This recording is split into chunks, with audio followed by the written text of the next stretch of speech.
This conference will now be recorded. దానికి కారణం ఏంటంటే జనకుడిది వ్యవస్థాత్మకమైన బుద్ధి అంటే ఆయన దాని మీద పనిచేసాడు ఆల్రెడీ, ఆయన తప్పించాడు. అందరూ జనకుడిలో ఎలా ఉంటారండి?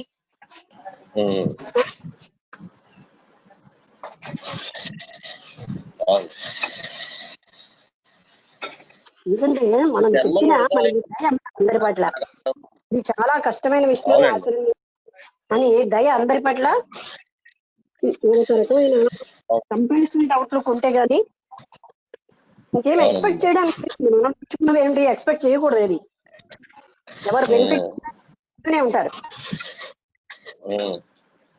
అంటే మనం చెప్పడం వరకు కానీ ఆ తర్వాత సంగతి మనకు సంబంధం లేదు. ఎప్పుడు కూడా ఎదుటి వాళ్ళకి చేయకూడదు. మనం చేస్తే ఏమిటో అథారిటీ వస్తుంది, అథారిటీ రాకూడదు మనకి. ఎంత మహా వచ్చేస్తున్నాం ఎవరికి వారిగా తీసుకుంటే మొత్తం అన్ని సత్యాలు పెట్టలేకపోయామే. మరి ఆ బుద్ధి ఎక్కువగా తీసుకోలేని వాళ్ళు ఎలా పెట్టగలరు? ఆ సంస్కారాలు ఉండాలి. ఏమంటారు? గట్టిగా ఉండాలి. అయితే ఏది లేకపోతే ఎంత గొప్ప సత్యం వైపు ఎందుకు భగవంతుడు కూరుస్తాడు, ఇలాగా ఒక మనం అందరినీ ఒక ప్లాట్ఫామ్ మీద తీసుకొస్తాడు? ఏదో రీజన్ ఉంది కదమ్మా. సంతోషమే గానీ ఎప్పుడు కూడా అంత మనం ఎక్స్పెక్ట్ చేయకూడదు. అందుకే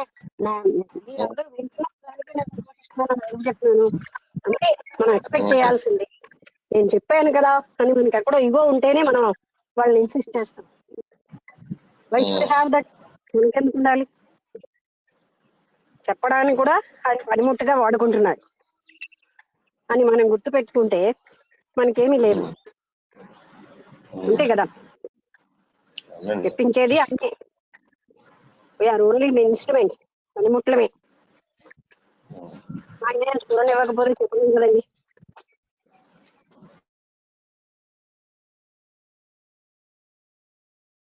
వ్యక్తిగతమైన వ్యక్తిగత వాళ్ళని ఉద్ధరించడానికి ఉపయోగపడుతుంది అంతే. మనం ఎవరం ఉద్ధరించుకోండి, ఉద్ధారే ఆత్మనాత్మానం. ఎవరిని వాళ్ళే ఉద్ధరించుకుంటారు. మనం కేవలం అది బోధపరచడం అనేది చేస్తున్నాం. అది కూడా ఆయన ఇచ్చిన స్వరంతో. ఆయన స్వరం కాకపోతే అందుకని ఏ గొప్ప సత్యం మనం చెప్పినా నిరహంకార భావన ఉంటేనే అది వాళ్ళకి పనిచేస్తుంది. అంటే ఇప్పుడు ఇంకొక మాట చెప్పదలుచుకున్నాను. ఇప్పుడు ఒక టీచరు క్లాసులు చెప్పేటప్పుడు వాళ్ళకి యూనిట్ టెస్ట్లని, క్వార్టర్లీ అని, హాఫర్లీ అని ఇలా పరీక్షలు పెడతాడు కదా. పరీక్షలు పెడేటప్పుడు ఆ పరీక్షలోని పరిశీలన ఎవరు పాస్ అయ్యారు, ఎవరు ఫెయిల్ అయ్యారు, లేకపోతే ఏంటి అనేది అందులో కూడా ఒక భాగమే కదమ్మా. పరిశీలన కూడా గురువు యొక్క భాగమే కదా. ఆ పరిశీలన ఇక్కడ పనిచేయదు అంటారా? జనరల్ గా నా ఉద్దేశం.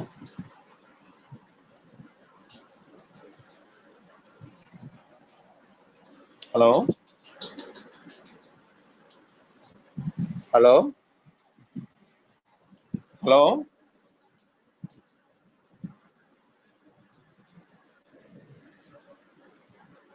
హలో నాకు మీ వాయిస్ వినిపెట్టలేదమ్మా.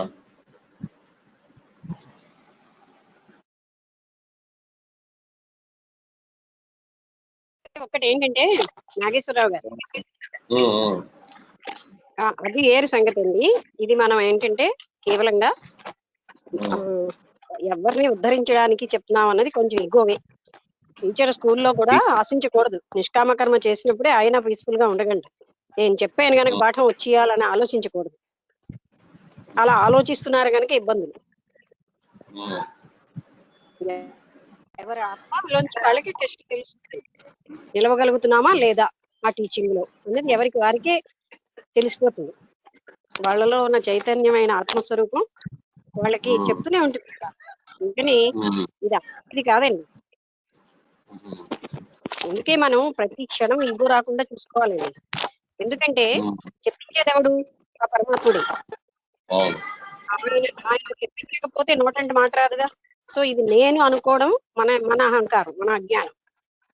అందుకని ఎక్కడెక్కడ మనం చూసుకుంటే ఫలితం ఆశించే అర్హత మనకి ఎక్కడుందండి? చెప్పడం వరకే మన పని. అంతే. నేను చెప్పాను కదా నువ్వు ఇలా అంటే ఎక్కడో మనకి ఇగో వచ్చేసింది. ఆ ఇగో రానివ్వకూడదు. అంటే మనం అది ఎంత వాళ్ళ ఉద్ధరణ కోసమే ఉపయోగపడుతుంది కదమ్మా. అదంతా ముసుగండి, ముసుగులు వేసుకుంటాం. వాళ్ళ ఉద్ధరణ కోసం మనం గట్టిగా చెప్పేస్తే అయిపోతుందా అంటారు. ఎన్ని ఫ్యాక్టర్స్ ఉన్నాయి అందులో. వాళ్ళ పూర్వజన్మ కృతం పుణ్యం ఉన్నది, తర్వాత ఆ దాని వలన వాళ్ళకి వచ్చిన తీవ్ర తపన, వాళ్ళకి వాసనాబలం ఎక్కువగా ఉంటే మనం చెప్పేసినంత మాత్రంలో ఎలా జరుగుతుంది? సో నేను ఇక్కడ ఏమంటున్నానంటే చెప్పే వారు కూడా నిరహంకార స్థితిలో నిష్కామంగానే ఉండాలి, లేకపోతే మనం పడిపోయినట్లు లెక్క. అంతేనా కాదా? అవును. వాడు వినలేదు అనుకుంటే వాడు వినకపోతే మనం పొరపాటు చేసుకోవడం ఇవన్నీ జరుగుతుంటాయి కదా ఇక్కడ. ఏమి జరగదు. ఒక్క పాయింట్ చెప్తాను. మనం ఎప్పుడైతే శుద్ధ సంకల్పంతో చెప్తామో ఆ పవర్ వెళ్ళి వాళ్ళ లోపల అంతరాత్మని హిట్ చేస్తుందండి. మా అత్త అంటూ ఉంటాడు, మా నాన్నగారు సిస్టర్, నువ్వు చిన్నప్పుడు చెప్పిన మాటలన్నీ రింగు వస్తాయి యోగ వాసిష్టం చదివినప్పుడు అంటే అవి ఎక్కడి నుంచి వచ్చాయి అన్నాడు. ఎందుకంటే అక్కడి నుంచి వచ్చాయి కనుక అవి అంత బలాన్ని పుంజుకున్నాయి. అవి ఎప్పుడైతే అంత బలం వస్తాయో వాటి ఫలితం వాటికి ఉంటుందండి. మనం వెనక్కి చూడక్కర్లేదు ఉందా లేదా అని. అంటే సంకల్ప బలంలో తీవ్రతుంటే తప్పకుండా వాళ్ళని హిట్ చేస్తూనే ఉంటుంది అన్ని పరిస్థితుల్లో. అంతకంటే మనం చేయాల్సింది లేదు. ఫలితం కోసం వెనక్కి తిరిగి కూడా చూడొద్దంటారు కదా కృష్ణమూర్తి. మనకి ఆ చూడ లేదు. మనం కరెక్ట్ గా స్వచ్ఛమైన సంకల్పంతో జరిగితే తప్పకుండా ఫలితం వస్తుంది. కానీ చేసేమని ఫలితాన్ని ఇమీడియట్ ఆశించే అర్హత అక్కడ అజ్ఞానమే.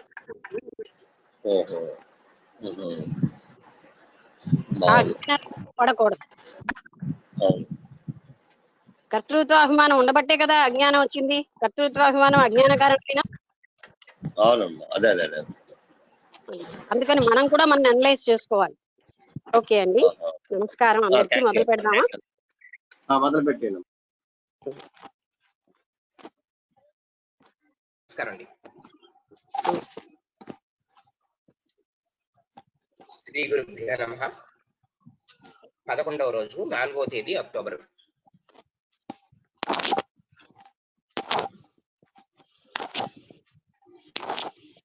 నిన్న 10వ ప్రకరణంలో ఉపశమాష్టకంలో ఒక శ్లోకమైంది.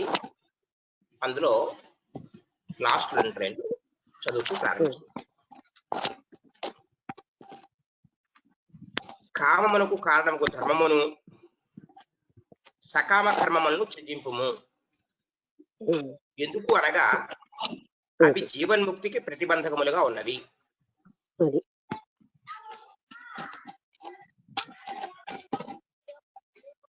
ఇది నిన్న చదువుకుంటుంది. ఇప్పుడు కామానికి కారణమైన ధర్మం అంటే ఇప్పుడు నేను చెప్పాను కదా, ప్రశ్నించడం నా ధర్మం, వాళ్ళని ఇన్సిస్ట్ చేయడం నా ధర్మం అని మనం అనుకోకూడదు. అది కామానికి దారి తీస్తుంది. కామం అంటే కోరిక. అలాంటివి అది ఉదాహరణగా ఆ ధర్మం కలిగి ఉండకూడదు. అంటే చెప్పడం వరకే, పర్ఫెక్ట్ గా చెప్తున్నానా లేదా అంతే. వాళ్ళు ఆచరణలో పెట్టారా లేదా అనే కోరిక నాకు ఉండకూడదు. వాళ్ళకి ప్రాప్తం ఉంటే తప్పకుండా పెడతారు. అది ఆ ధర్మమే అనే కానీ కామానికి దారి తీసేటట్టు ఉండకూడదు.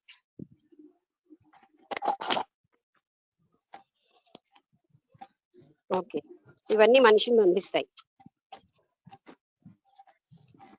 చిన్న రిక్వెస్ట్ అండి, సిగ్నలింగ్ ప్రాబ్లం వల్ల వీటి వల్ల మాట కట్టాయి వస్తుంది. ఇంకా వినబట్టం లేదు. ఇప్పుడు వినిపిస్తుంది. చూద్దాం. ఎక్కడ వచ్చినా మళ్ళీ అడిగితే మళ్ళీ అంటే మీ మాట నా మాట? నాకు మాటలు కట్టే వినిపిస్తున్నాయండి. మీ మాటలు నా మాట కూడా. సరే, 2వ శ్లోకానికి ముందు మాట. అనేక ప్రకారములకు సుఖములకు కారణభూతులకు మిత్ర పుత్ర కళత్రాదులు ఎందు ఎట్లు ఉపేక్ష చేయనగు శంక ఆ శంకకు సమాధానము. మళ్ళీ చదవండి. శంక ఏంటి? అనేక ప్రకారములకు సుఖములకు కారణభూతులకు మిత్ర పుత్ర కళత్రాదులు యందు ఎట్లు ఉపేక్ష చేయనగును అది ఇప్పుడు అందరికీ అదే కదా కష్టం, అదే ప్రశ్నించారు. స్వప్నేంద్ర అర్థమైంది కదా ప్రశ్న, నేను బలపరచకపోయినా. అంటే అన్ని సుఖాలకి మన మిత్రులు, పుత్రులు, కళత్రం అంటే భార్య, వీళ్ళని ఎలా ఉపేక్ష చేయగలం అని ఆయన ప్రశ్నించారు. స్వప్నేంద్ర జాలవత్పస్య దీనాని త్రీణి పంచవా మిత్ర క్షేత్ర ధనాగార దారదాయాది సంపద. ఓ శిష్య, స్త్రీ ధన మిత్ర పుత్ర క్షేత్రాది భోగ సాధనలన్నీ స్వప్నము లేక ఇంద్రజాలము వంటివి అని తలంచుము. ఎందుకు అనగా ఇవన్నీ 3 లేక 4 దినముల నుండి పోవునవి. అందువలన వీటిపై గల మమత్వమును విడిచిపెట్టుట ఉత్తమము. అది అంటే ఇక్కడ బాగా చెప్పారు. ఈ సుఖాలన్నీ 3 నాళ్ళు ఉండిపోయేవే, అందుకని ఇవి మనకేమి శాశ్వతంగా సుఖాన్ని ఇవ్వవు, తర్వాత మన మార్గానికి బంధిస్తున్నాయి. అందువల్ల ఇలాంటి సుఖాలని పైన ఆసక్తిని విడిచిపెట్టడం మంచిది. నిజంగా చెప్పాలంటే పుత్రుడు ఎంతో బాగున్నాడు, అనుకూలంగా ఉన్నాడు అని మనం భావిస్తాం.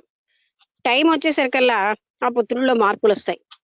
పెళ్ళి అయిందనుకోండి, నా భార్య కంటే నాకు ఇంకెవరు ముఖ్యం కాదన్నట్టుగా అవ్వచ్చు, లేకపోతే సన్యాసం తీసుకోవచ్చు, లేకపోతే అంటే వీళ్ళు ఏవైతే ఆశలు పెట్టుకున్నారో అవన్నీ ఫుల్ఫిల్ అవ్వవు, ఆయనకి వేరే రకమైన వాటి మీద ఆసక్తి ఉండొచ్చు.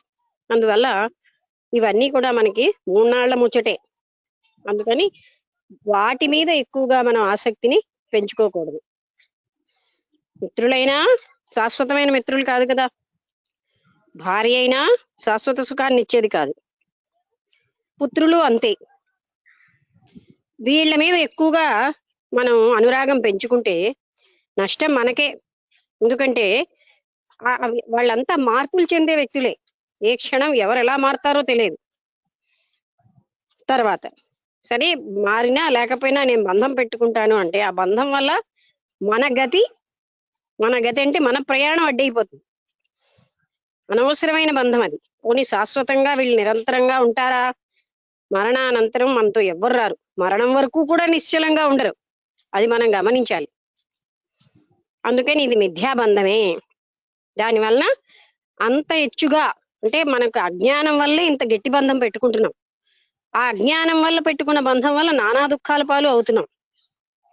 ఎందుకంటే భర్త పట్ల గాని భార్య పట్ల గాని ఎవరైనా ఎక్కువగా నాకు ఇతనే రక్షకుడు, నాకు సమస్తము అని అనుకున్న భర్త ఒకనాడు ఏదైనా కాలం చేసినా లేకపోతే మరొక రకమైన విధంగా దూరం అయినా చాలా బాధకు గురవుతారు. అయినా ఎవ్వరు శాశ్వతంగా ఉంటారు అనే ష్యూరిటీ లేదు.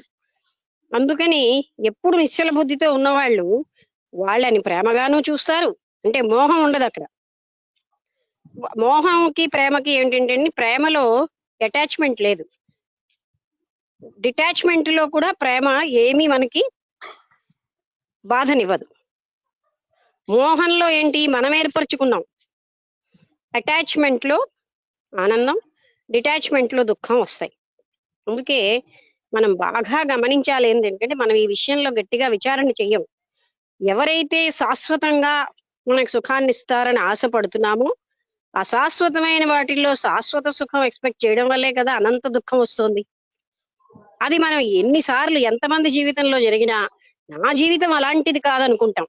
అసలు ఎవ్వరూ కూడా అంత ఆసక్తిని అంత అనురాగాన్ని పెట్టుకోకూడదు వీటిలో. ఇది నా వాళ్ళు అన్న భావననే మనం తీసేయాలి. పరవాళ్ళెవరు, నా వాళ్ళెవరు, ఆ విధంగా మనం ఉన్నప్పుడే జీవితం హాయిగా ఉంటుంది. మన సంబంధ బాంధవ్యాలు కూడా బాగుంటాయి. ఓకే.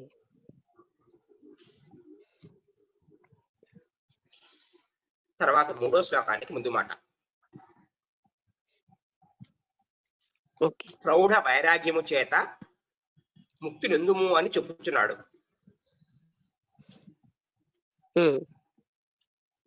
ఎత్ర ఎత్ర భవే తృష్ణ సంసారం విద్ది తత్ర వై ప్రౌఢ వైరాగ్యమాశ్రిత్య వీత తృష్ణ సుఖీ భవ.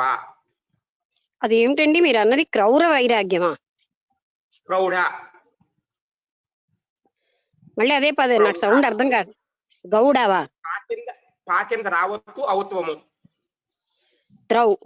త్రౌర కాకింద పాకింద. అందుకే నేను అడిగాను అది క్రౌరావేనా అని. ప్రౌఢ ప్రౌఢ ప్రౌఢ. అర్థమైంది. ప్రౌఢ వైరాగ్యం. ఓకే. ఓ జనక మహారాజా, ఓకే. ఏ ఏ విషయ భోగమునందు మనస్సునకు ఆశ జనించునో ఆయా విషయములను నీవు సంసార కారణములని తెలుసుకొను. ఎందుకు అనగా విషయ తృష్ణయే కర్మల ద్వారా సంసార హేతు అగుచూ ఉన్నది. విషయ తృష్ణే అంటే విషయాల పైన ఉన్న కోరిక, తీవ్ర కోరిక వల్లే మనం అంటే సంసార బంధంలో పడిపోతున్నాం. ఇప్పుడు ఈ విషయమే చూసుకోండి. అందరికీ తెలుసు, భార్య లేదా భర్త, పుత్రులు, పుత్రికలు ఎవ్వరు మనకి శాశ్వతం కాదని తెలియంది ఎవ్వరూ లేరు. కానీ తెలిసిన ఎందుకని వదులుకోలేకపోతున్నారు? అది మనం ఆలోచించుకోవాలి. అంటే ఎందుకంటే వాళ్ళు తాత్కాలికంగా ఇచ్చిన సుఖం వలన వాళ్ళకి ఆసక్తి ఎక్కువగా ఉంటుంది. ఇంకో రకంగా తీసుకుంటే దీనికి కృష్ణమూర్తి గారు ఏం చెప్పారంటే, భార్యని ప్రేమిస్తున్నాను అనుకుంటూ భర్త తన్ని తానే ప్రేమించుకుంటున్నాడు.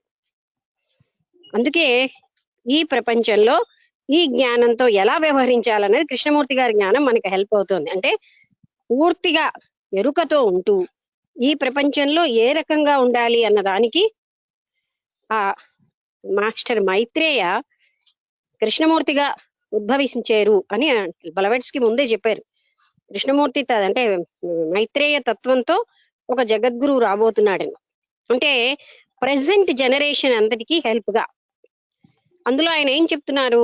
భర్త భార్యని ప్రేమిస్తున్నాడంటే భర్త తనకు అనుకూలంగా ఉన్నా, తను ఆశించిన సుఖాలన్నీ వస్తే, తనకి ఆయన వల్ల భద్రత చేకూరితే, తన ఇష్టాయిష్టాలకు అనుగుణంగా ఉంటే భర్త భార్యని ప్రేమిస్తుంది.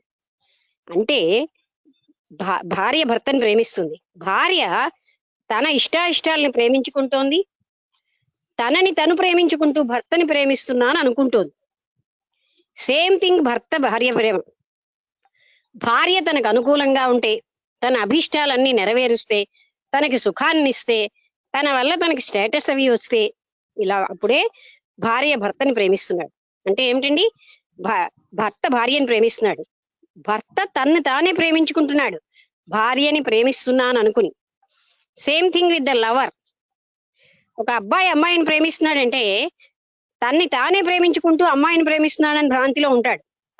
ఆ అమ్మాయి తన ఇష్టాయిష్టాలకు వ్యతిరేకంగా ఉన్నా, తన అభిష్టాలకు వ్యతిరేకంగా ఉన్నా, తనకి ఏ సౌఖ్యమో అమ్మాయి వల్ల రాకపోతే ఆ అబ్బాయి అమ్మాయిని ఎందుకు ప్రేమించడు?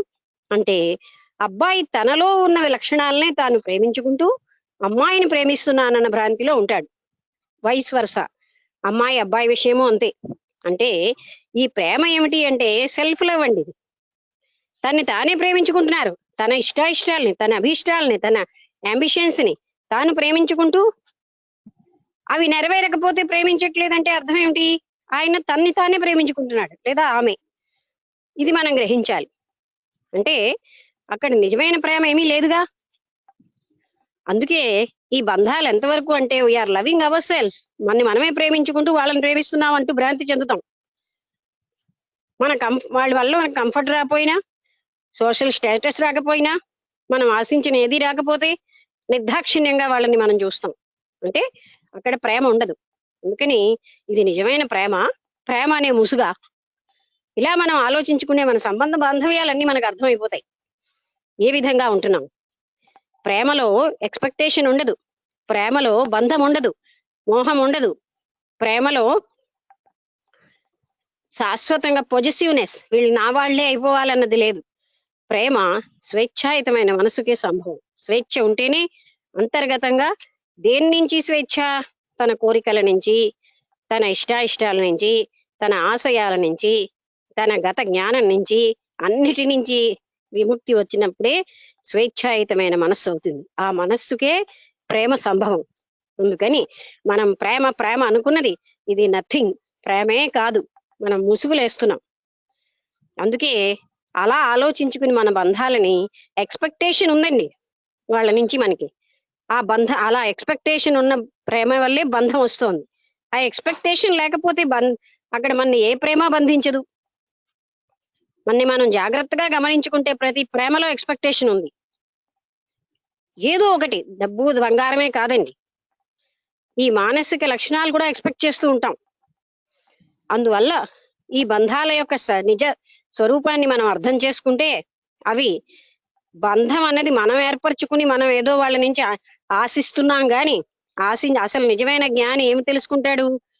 నాకు వీళ్ళు కాదు ఇచ్చేది, నాకు పరమాత్ముడి నుంచే డైరెక్ట్ అన్ని వస్తున్నాయి, వ్యక్తుల వల్ల రావట్లేదు అని తెలుసుకున్నప్పుడు ఆయనతోటే ఉంటుంది కానీ వీళ్ళతోటి ఏమి ఉండదండి.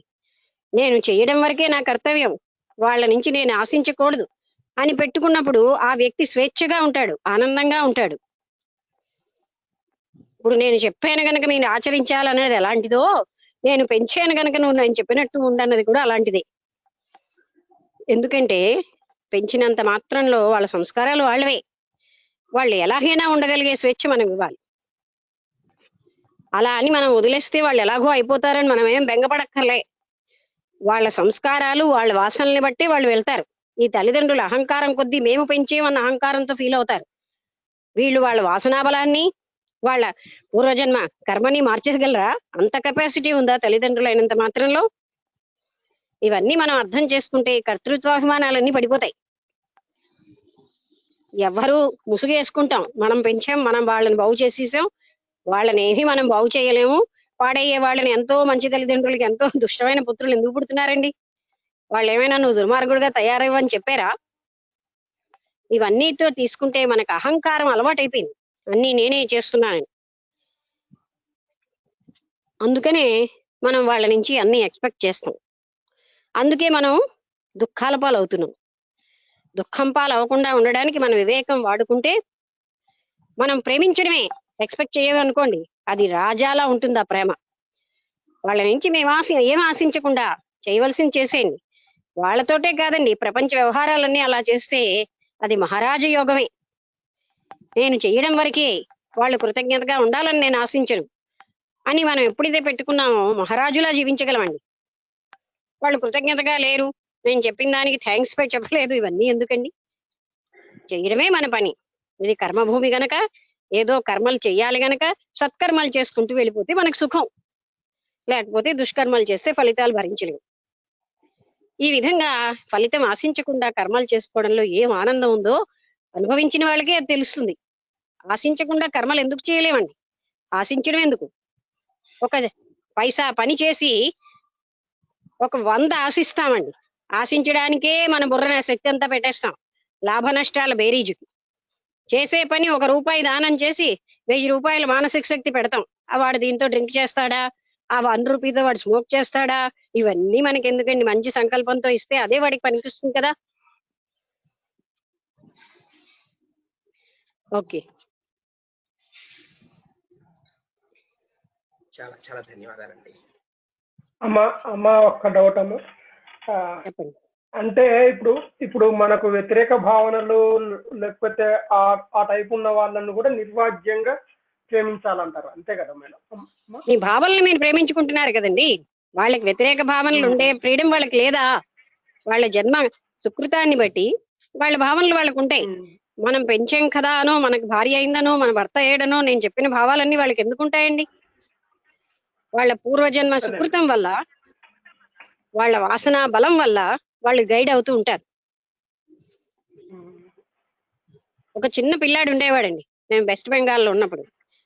వాళ్ళ అమ్మ పొద్దున డెలివరీ అయిపోయాక మధ్యాహ్నం పనికి వెళ్ళిపోయింది, పని చేసేది. ఆ చెట్టు కింద ఉండేవాడు, మేము మేడ నుంచి చూసేవాళ్ళం. వాడు ఎంత లావుగా పెరిగాడంటే కుక్క వచ్చేది ఇలా వాసన చూసి వెళ్ళిపోయేది. వాడి మొహం మీద మొహం పెట్టి చూసి వెళ్ళిపోయేది. మేము పైనుంచి చూస్తూ ఉండేవాళ్ళం. అయితే 3 నెలలు అయ్యేసరికల్లా ఎంత దుఃఖలాగా తయారయ్యాడు. మనం ఇన్ని పట్టినా అవి చెయ్యం, అంతగా అవరు. మళ్ళీ అమ్మ అక్కడే వదిలేస్తుంది, వెళ్ళిపోతుంది పనులకి. అంటే nature is doing everything, but కర్తృత్వాభిమానం వల్ల నేను చేస్తున్నామని మనం అనుకుంటాం. నేను ఇచ్చిన ఫుడ్ వల్ల నా పిల్లలు ఆరోగ్యంగా ఉన్నారు. దైవా కృప అన్నది లేకపోతే, అంటే ఆహారం ఒక్కటే చేసిస్తుందండి.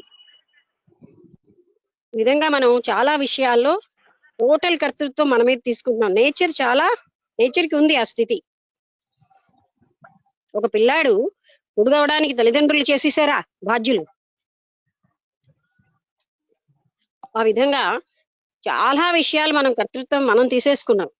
అది అజ్ఞానం వల్ల జనించిన భావన. ఆ పిల్లడు దుర్మార్గుడు అవుతే అప్పుడు నేను నా వల్ల దుర్మార్గుడు అయ్యాడు అనరు, సన్మార్గుడు అవుతే నా వల్ల అయ్యాడంటారు. ఇలాంటివన్నీ మిథ్యా అహంకారాలతో మనిషి చాలా బాధపడుతూ ఉంటాడండి. అందుకే ఎవరైనా సరే సుఖపడాలంటే, పరమ సుఖాన్ని పొందాలంటే ఈ జ్ఞానం పనికొస్తుందండి. ఆ సుఖాలు ఎందుకు, ఈ తాత్కాలిక సుఖాలే నాకు ముఖ్యం అనుకున్న వాళ్ళు తిరిగి తిరిగి బాధలు పడుతూనే ఉంటారు.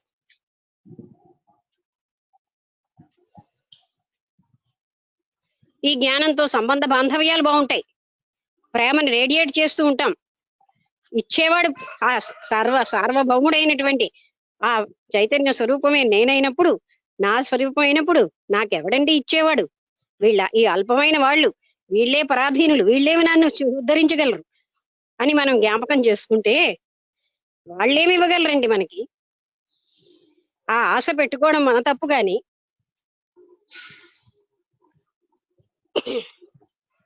మనకి సెక్యూరిటీని ఇవ్వగలరా? మనం ఏం సెక్యూర్ గా లేమా? మనం ఆల్వేస్ సెక్యూర్ గానే ఉన్నాం.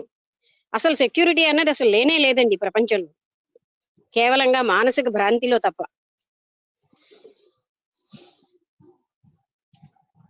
ఓకే అండి, ఇలా మనం మాట్లాడితే చాలా విషయాలు మన యొక్క మిథ్యాబంధాలన్నీ తెలియజేస్తాయి. మనం పెట్టుకున్న మిథ్యాబంధం ఎన్ని రకాల కష్టాలను తెచ్చిపెడుతోందో అని చెప్పడానికి నేను చెప్తున్నానండి.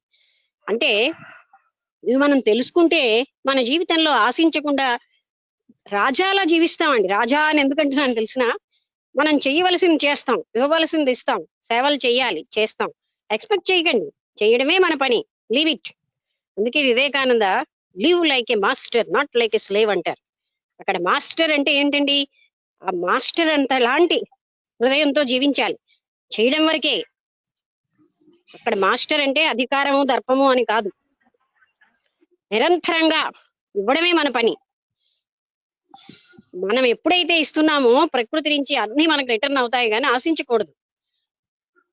అందుకని మనని ఆ సర్వేశ్వరుడు సమస్తము చూసుకున్నప్పుడు మనం ఎవరి నుంచి ఆశించడం అన్నది ఎంత తప్పు చేస్తున్నామండి. వాళ్ళు ఇవ్వగలరని ఆశ ఎందుకు పెట్టుకుంటాం? ఇచ్చేవాడు ఆయన. ఇక్కడ మనం ఇస్తూ ఉంటే అక్కడ మనకు వస్తూనే ఉంటుంది. దాన ధర్మాలు చేసి బికారైపోయాడు అన్న మాట అవాస్తవం. దాన ధర్మాలు చేసిన వాడు ఎప్పుడు బికారవ్వడు, ఆయనకి ఎప్పుడు వస్తూనే ఉంటుంది. ఈ రోజు మీరు ఒక 10 రూపాయలు ఇచ్చారు, you will get it from nature. 10 మందికి భోజనం పెడితే ఆ భోజనం మీరు అత్యవసరమైన పరిస్థితిలో మీకు సప్లై అవుతుంది ఇంకోరి ద్వారా. ఇది తెలియక మనుషులు ఎప్పుడు తీసుకోవడానికి ఆసక్తి పొందుతున్నారు కానీ ఇవ్వడంలో ఆసక్తి చెందట్లేదు. ఇవ్వడం అంటే బ్యాంక్ బ్యాలెన్స్ పెట్టుకున్నట్టే లెక్క, కానీ ఆశించక్కర్లే. ఓకే అండి. ఈ విషయము యోగ వాసిష్టమునందు కూడా వ్రాయబడి ఉన్నది. ఇక్కడ చిన్న శ్లోకం ఇచ్చానండి. మనోరథ రథారూఢం యుక్తమింద్రియవాచిభిః భ్రామ్యత్యేవ జగత్కృష్ణం తృష్ణా సారథిచోదితం మనోరథ ఇప్పుడు రూపమైన ఈ స్టైల్లో చదవాలి తెలుసా? ఆ చివరినే అని దీర్ఘం తీయకుండా ఎక్కడ మనం దీర్ఘం అవసరమో అక్కడ దీర్ఘం తీసి ఎక్కడ హ్రస్వమో అలా చేస్తే మీనింగ్ కూడా బాగుంటుంది. అసలు సంస్కృతం భాషలోనే దాని రైము రితిము అక్కడే ఉన్నాయి, మనమేం పెట్టక్కర్లే. ఎలా అయితే శ్రీశ్రీ రచనలో పదండి ముందుకు పడండి తోసుకంటే పదండి ముందుకని అరవక్కర్లే. ఆ మాట ఎంత స్లోగా చెప్పినా దాని ఫోర్స్ మనకు వచ్చేస్తుంది. సంస్కృత భాష ఎలాంటిదంటే ఎక్కడికక్కడే మధురత్వం ఉంటుంది దాన్ని సరిగ్గా చదివితే. ఓకే. మనోరథ రూపమైన రథము ఇంద్రియములు అను గుర్రములచే ఉంచబడి ఉన్నది. ఇంద్రియములు అను గుర్రములచేనా? ఓకే. ఆ రథముపైని సమస్త ప్రపంచము అధిరోహించి ఉన్నది. రూపుడగు సారథి దానిని సారథండి ఏమి రూపుడగు? తృష్ణారూపుడగు. ఓకే. ఇంకే ఈ శ్లోకానికి సారథి దానిని నడుపుచూ ఉన్నాడు. అది ఎన్ని రకాలుగా చెప్పిన విషయం అదే. అంటే రథంతో పోల్చారు.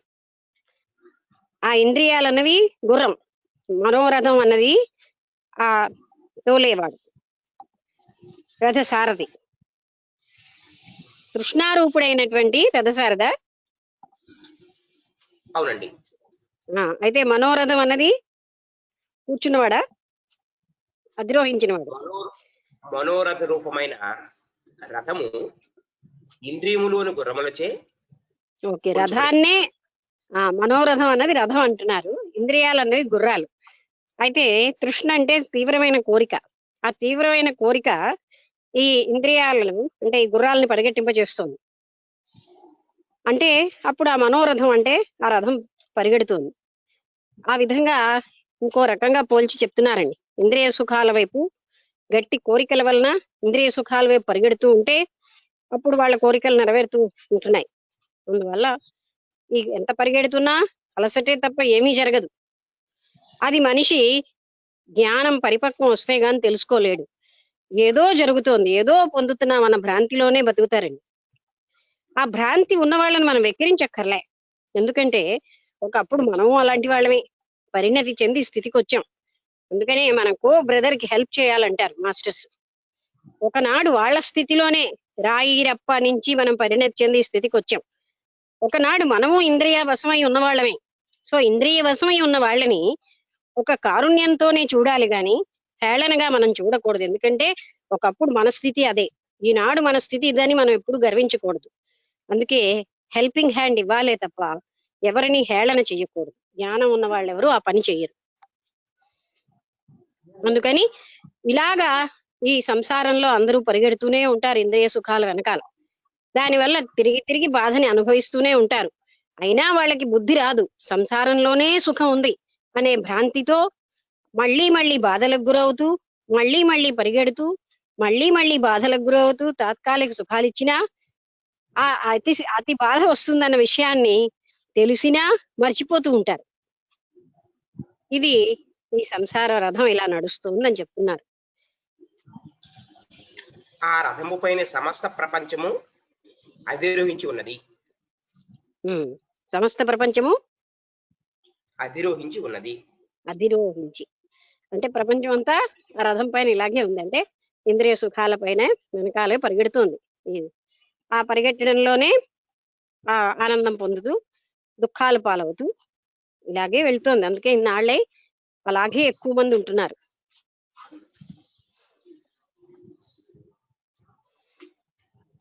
యదాహి శృంగం గోకాలే వర్ధమానేన వర్ధతే ఏవం తృష్ణాపి చిత్తేన వర్ధమానేన వర్ధతే.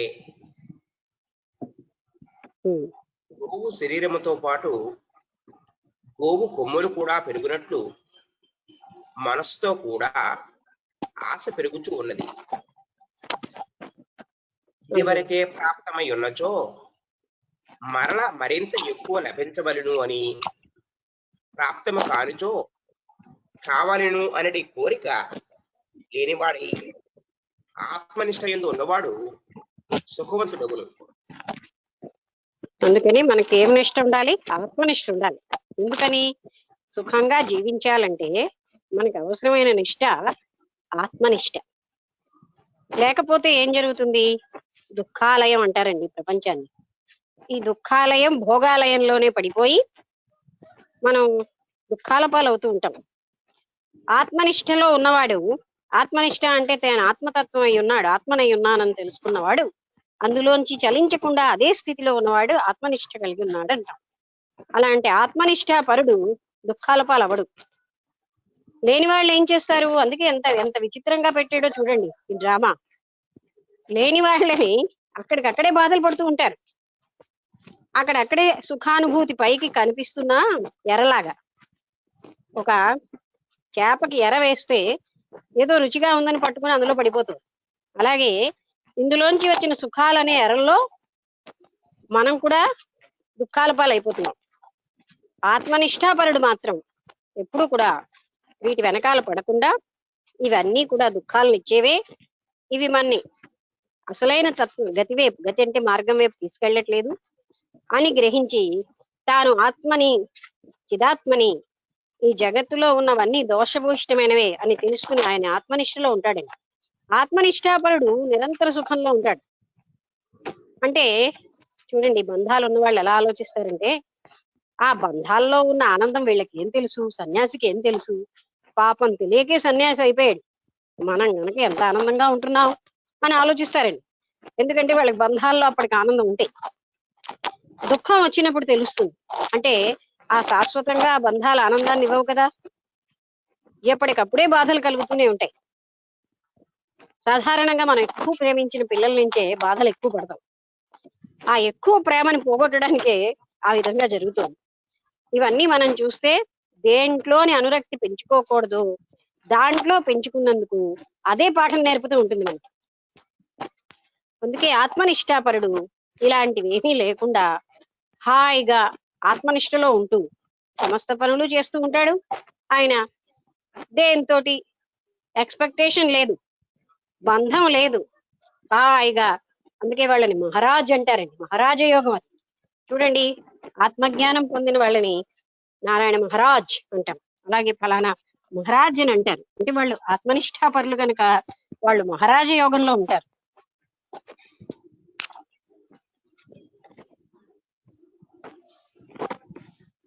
ఈ అర్థముని మరొక రీతిలో చెప్తున్నారు. ఏంటండి ఈ అర్థాన్ని మరొక రీతిలో చెప్తున్నారు. నెక్స్ట్ శ్లోకం 4. తృష్ణా మాత్రాత్మకో బంధ సన్నాసో మోక్ష ఉచ్యతే సంశక్తి మాత్రేణ ప్రాప్తి దుష్కృర్ముహు. వినబడలేదు కానీ పూరా అర్థం చదివింది.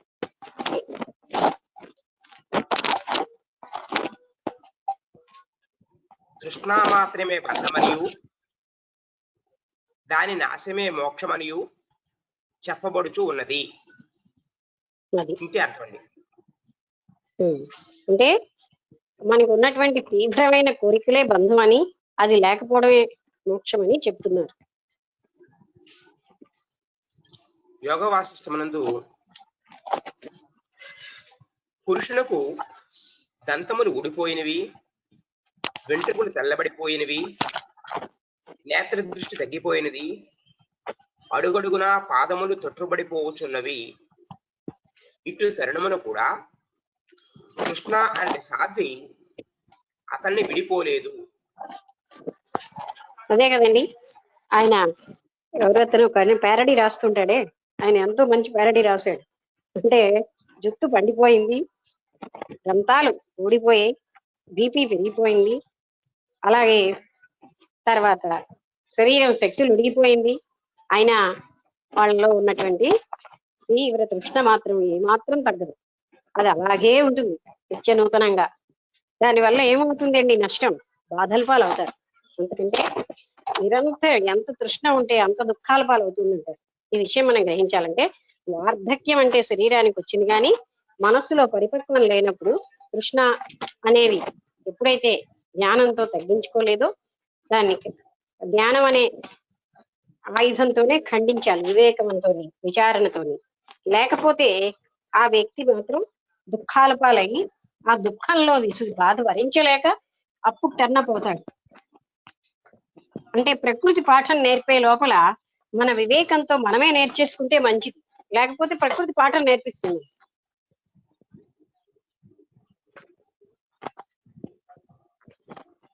కృష్ణే సాధ్వి నమస్తుభ్యం ధైర్య విప్లవకారిణి విష్ణు త్రైలోక్య పూజ్యోపి యత్మయా వామనీకృతం.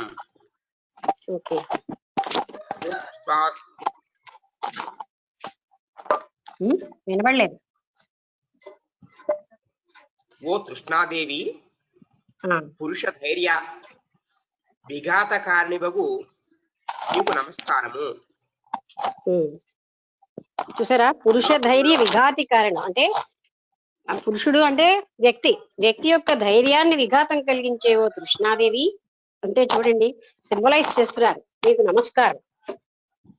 అంతే కదా, వ్యక్తి యొక్క ధైర్యాన్ని విఘాతం కలిగిస్తోంది కదా ఈ కృష్ణ వల్లే. ముల్లోకములలో పూజ్యుడకు శ్రీ మహావిష్ణువునే నీవు వామనునిగా అనగా పొట్టివాణిగా చేసిదివి.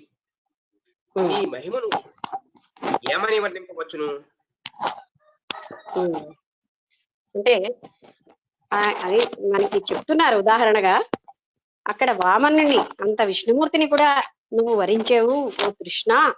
ఆయన కూడా ఆశించే పరిస్థితికి వచ్చాడు కదా, అందుకని నీ మహిమను ఎలా వర్ణించడం అంటే విష్ణుమూర్తినే నువ్వేమో అని యాచకుడుగా చేసావు. అంటే కృష్ణ అన్నది ఎంత పవర్ఫుల్లో అని చూపిస్తున్నారు.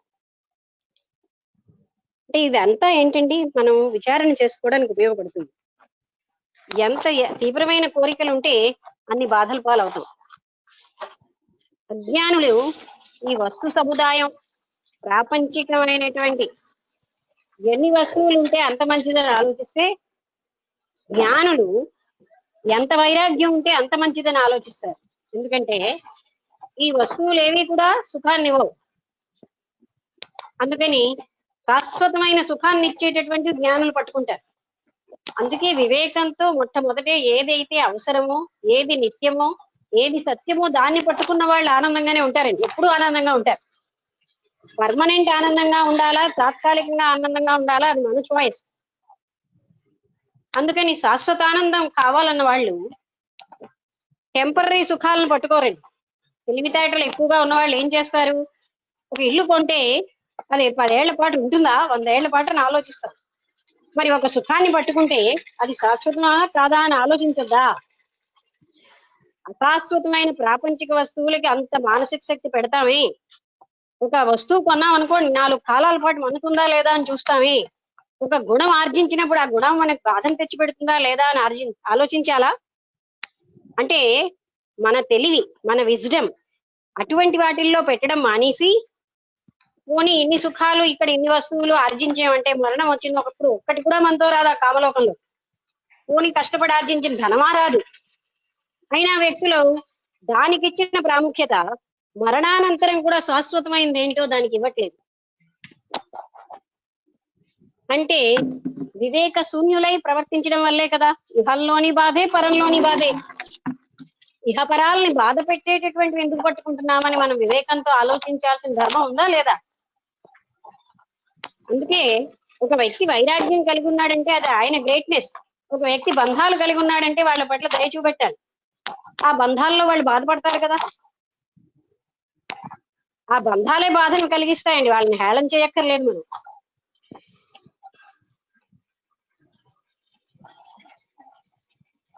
ఓకే,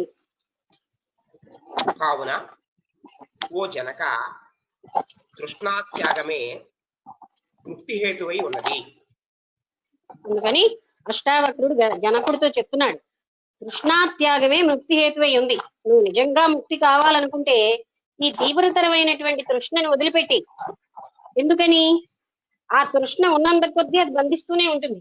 తృష్ణా త్యాగం లేకపోతే ముక్తి ప్రాప్తమే కాదు. ఇక్కడ వరకు అందరికీ అర్థమైందండి? ఏమైనా సందేహం ఉందా?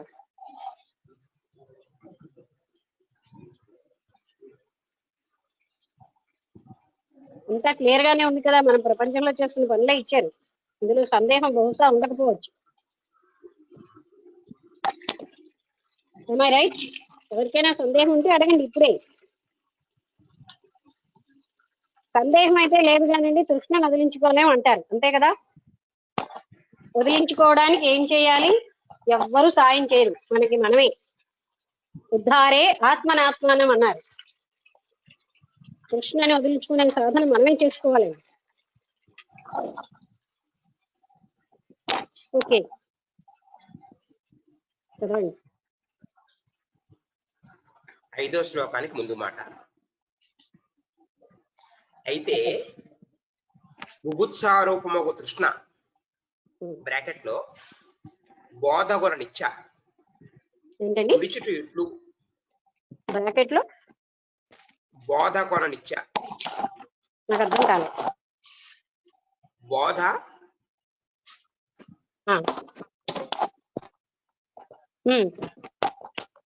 బోధగుణ నిచ్చ ఇచ్చ. బోధ బల ఇచ్చ. బోధగుణ బోధ గుణ ఇచ్చ. ఇంకెవరైనా చదవండి ఒకసారి ఆ మాట.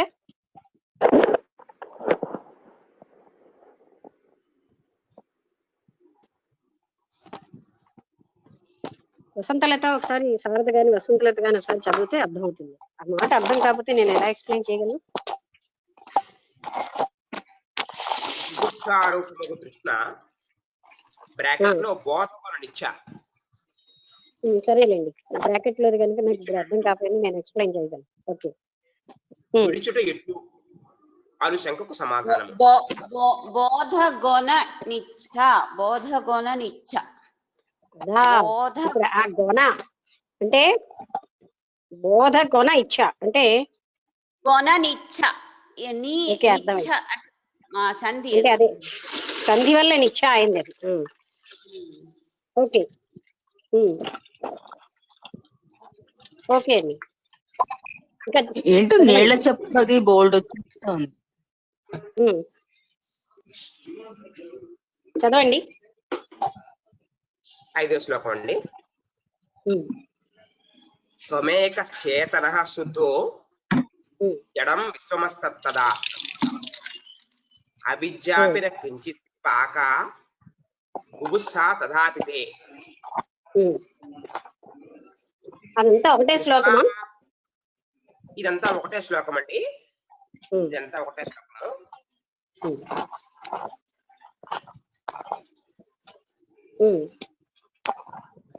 తృష్ణామాత్రపు బంధమునకు హేతువు.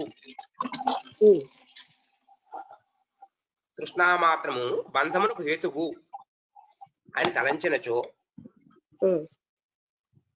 ఆత్మజ్ఞాన ప్రాప్తికి హేతువైన తృష్ణ కూడా బంధన హేతువు కావలెను. ఇది ప్రశ్న. కృష్ణ మాత్రమే బంధం అయితే మరొకసారి చదవండి. తృష్ణా మాత్రము బంధమునకు హేతువు అని తలంచినచో ఆత్మజ్ఞాన ప్రాప్తికి హేతువైన కృష్ణ కూడా బంధన హేతువు కావలెను. బంధన హేతువే. అవును. దానికి సమాధానం చెప్తారు. ఓ జనక, ఈ ప్రపంచమునందు ఆత్మ, జగత్తు, అవిద్య అని 3 పదార్థములు ఉన్నవి. మొదట ఆత్మలక్షణమును చూడుము.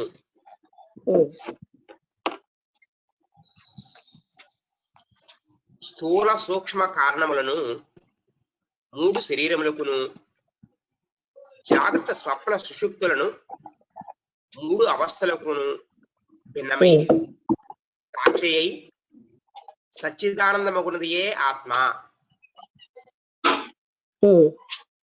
అంటే ఈ మూడు అవస్థలకి, ఈ మూడు శరీరాలకి భిన్నంగా సచ్చిదానంద స్వరూపంలో ఉన్నదే ఆత్మ. ఓకే. దానిని పొందుటకు గల కోరిక ఉచితమైనది.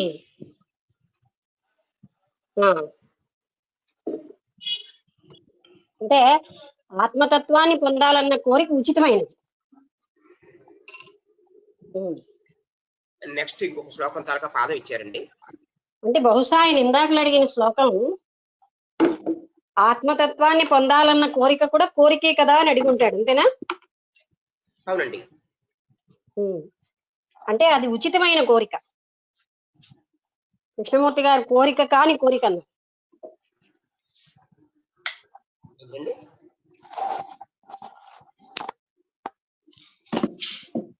అది కోరికలా కనబడినా అదేమీ కోరిక కాదు.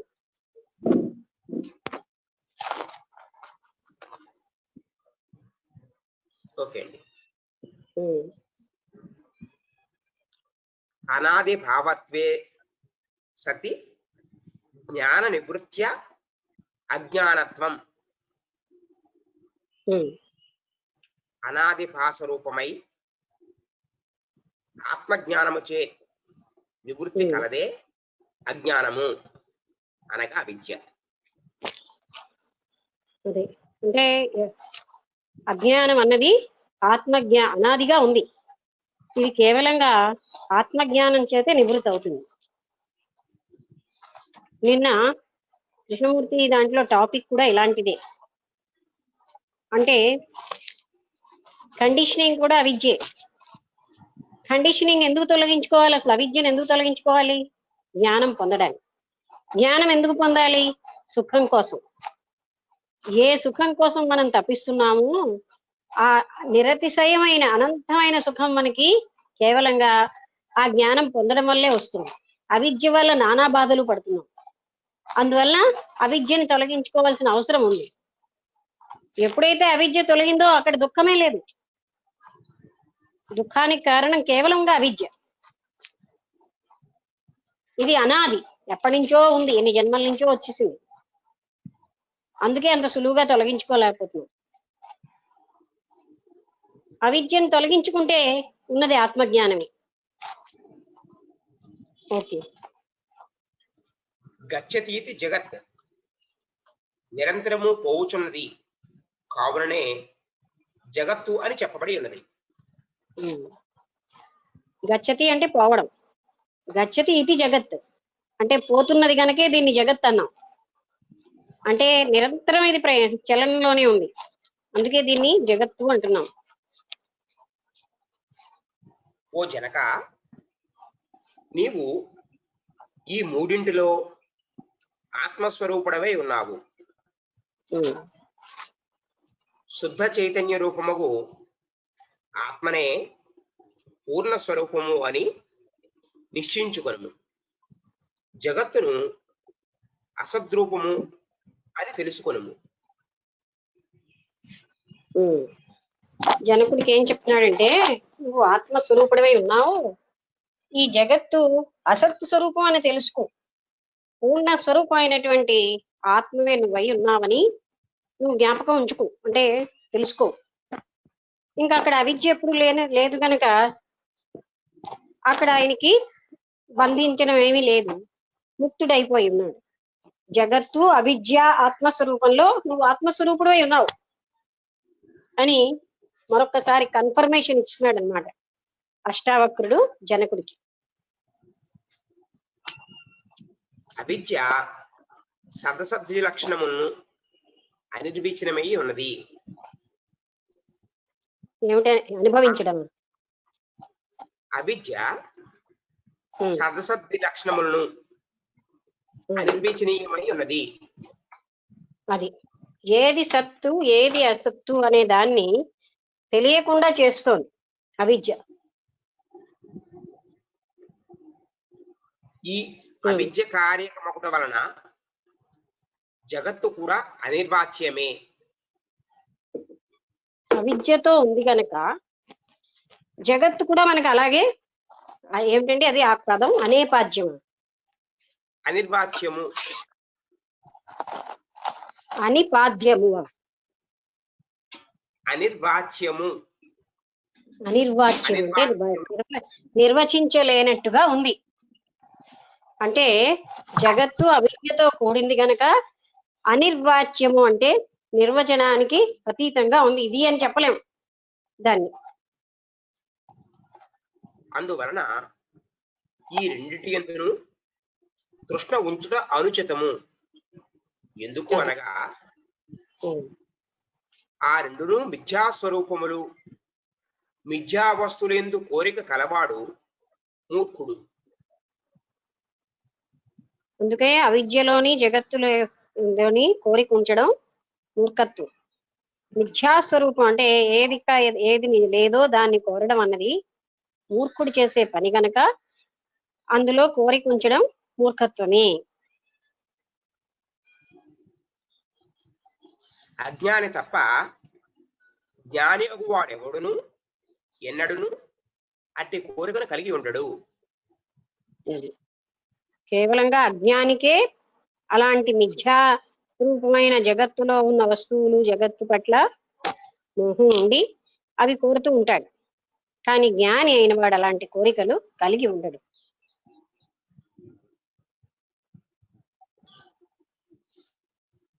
ఇక్కడ విద్యారణ్య స్వాముల వారిదే ఒక శ్లోకం ఇచ్చారండి. యస్మిన్ యస్మిన్ నస్తి లోకే బోధ సప్తదుపేక్షణే యద్బోధమాత్రం తద్బ్రహ్మేత్యేనం ధీర్బ్రహ్మ నిశ్చయః.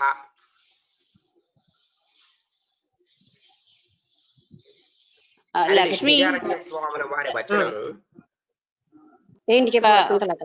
ఒక్క నిమిషం. ఇందులో ఈ ఒక పదం ఉన్నది బుభుత్స అని. అంటే అర్థం ఏమిటి? బుభుత్స అంటే బుడగా. ఏ శ్లోకంలో? ఆ శ్లోకం అని కాదు, అంతకు ముందు కూడా ఈ శ్లోకానికి ముందు లైన్ ఒక బ్రాకెట్ లో ఉంది, ఆయన అది స్కిప్ చేశారు. సర్వ పరిపూర్ణైక నిర్మల చిదాత్మవే నీవేయుండ. ఒక్కసారి అది చదవండి ఆంజనేయమూర్తి గారు, అది చదవండి.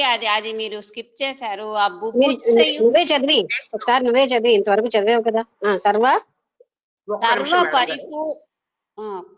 ఏదో చెప్పారండి. ఏమిటది? అర్థం ఏమిటి? ఈ 5వ శ్లోకంలో మొట్టమొదట ఒకసారి చదివితే నష్టం ఏంటి? చదువు, ఏంటో చూస్తాను. అది చూడు నువ్వు.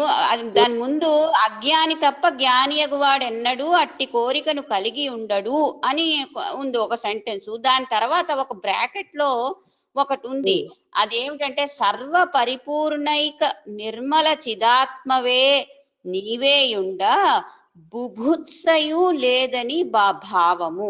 బుభుత్స అంటే అర్థం ఏమిటో నాకు బోధపడలేదు, అందుకని అడుగుతున్నా. మిథ్యా వస్తువుల పట్ల ఆసక్తి. బుభుత్స అంటే మిథ్యా వస్తువుల పట్ల ఆసక్త. సరే. అంటే ప్రపంచంలో ఈ నశ్వరం అని తెలిసి ఈ అశాశ్వతమైన వాటి పట్ల ఆసక్తిని కలిగి, ఎవరైతే జగత్తు మిథ్య అని తెలిసిందో వాటి పట్ల ఆసక్తి కలిగి ఉండరు జ్ఞాని అయిన వాడు. జ్ఞానం లేనివాడే వాటి పట్ల ఆసక్తిని కలిగి ఉంటాడు. అంటే ఈ బుభుత్స అంటే ఆసక్తి కలిగి ఉండడం అన ఆసక్తి. సరే సరే, కేవలం ఆసక్తి. దాని తర్వాత ఆయన చదువుతున్న శ్లోకం ఉంది, అది చదవండి ఆంజనేయమూర్తి. ఇదే విషయం ఈ 5వ శ్లోకం మొదట ముందు బాటలో ఒక్క లైన్ ఇక్కడ చదువుతారండి. బుభుత్సారూపముగు తృష్ణ బ్రాకెట్ లో బోధగొన నిశ్చ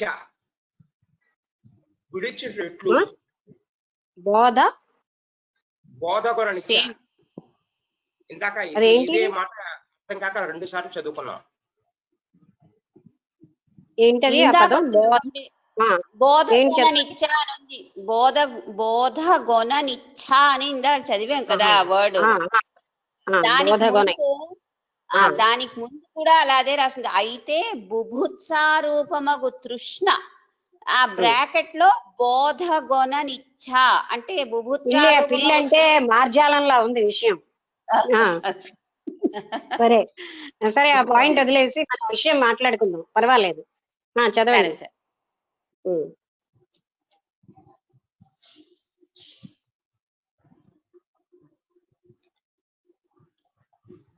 చదవండి ఆంజనేయమూర్తి గారు.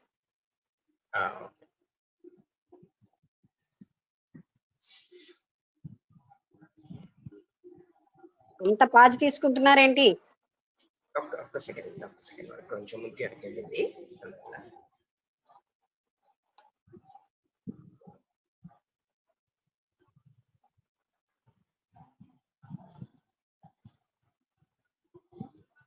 విద్యారణ్య స్వాముల వారి వచనము ప్రమాణము.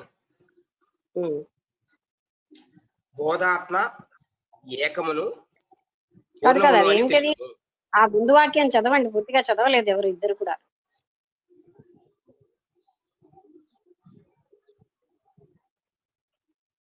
ఈ శ్లోకం అంటే ముందు ఏముందో అది చదవండి. యస్మిన్ యస్మిన్ అస్మిన్ శ్లోకే బోధ సప్తదుపేక్షణే యద్బోధమాత్రం తద్బ్రహ్మేచ్యేనం ధీర్బ్రహ్మ నిశ్చయః అని విద్యారణ్య స్వాముల వారి వచనము ప్రమాణము. దాని మీనింగ్ లేదా? ఉందండి, కింద ఇస్తుంది. బోధాత్మ ఏకమును పూర్ణమును అని తెలియము. భూత భవిష్యత్ వర్తమాన కాలములను వాటి యందు కలిగడి విషయములను మారుచూనను అది అరడి బోధ మాత్రము నిలుచును. ఈ శ్లోకానికి ఎంతవరకు మాత్రం 2 పదాలు అర్థం కాలేదు, మరొక్కసారి చదవండి. బోధాత్మ ఏకమును పూర్ణమును అని తెలియము. అది అర్థమైంది. దాని తర్వాత భూత భవిష్యత్ వర్తమాన కాలములను వాటి యందు కలిగడి విషయములను మారుచున్నను. అక్కడ ఏంటి మారుచున్నను? వాడుచున్ననువా మారుచున్నను? అది అని అది అనే బోధ మాత్రము నిలుచును. అంటే ఇవన్నీ కూడా విషయాల్లో ఉన్నవన్నీ కూడా విషయాలన్నీ మారుతూనే ఉన్నాయి. ఆ తర్వాత ఇవన్నీ అశాశ్వతంగా ఉన్నాయి అనేది మాత్రం, అంటే ఆత్మస్వరూపం ఆత్మానందమై పూర్ణంగా ఉండేది. కానీ ఈ విషయాల్లో ఉన్నదంతా కూడా మారుతూ అది అశాశ్వతంగా ఉంది అన్నది తెలిసి ఉండడమే అదే నిలుస్తుంది. అంటే ఇవి అశాశ్వతము అని, అప్పుడు మాత్రమే ఆత్మసుఖం లభిస్తుంది. 6వ శ్లోకానికి ముందు మాట, జగత్తు మిథ్యనియు అసత్తనియు చెప్పనే విషయమును దృఢపరచుచూ ఉన్నాడు. రాజ్యం సుతాహ కళత్రాణి శరీరాణి సుఖాని చ సంసత్యాపి నష్టాన్ని తవ జన్మని జన్మని. ఓ జనకుడా, రాజ్యభోగములు, భార్యలు, బిడ్డలు, ధనము మొదలగువన్నీ నీకు అనేక జన్మల నుంచి లభ్యమగుచు మరణ నశించుచూ ఉన్నవి.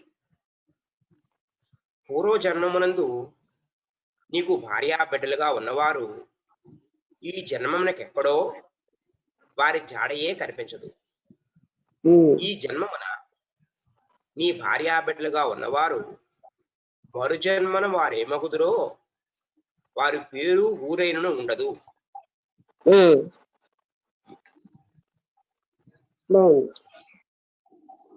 ఇందువలన అంటే మనం ఏంటంటేనండి రిపీటెడ్ గా చదువుతున్నాం ఇంతే కదా అని అనుకోకూడదు.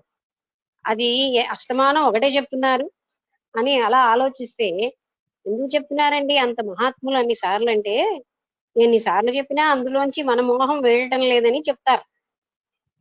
మనం ఆత్మసుఖం అనే ఆత్మ చైతన్యం నేను అనే భావనకు రాలేకపోవడం వల్ల ఇన్నిసార్లు చెప్పవలసి వస్తుంది. ఎందుకంటే అన్ని సార్లు వదిలేస్తాం.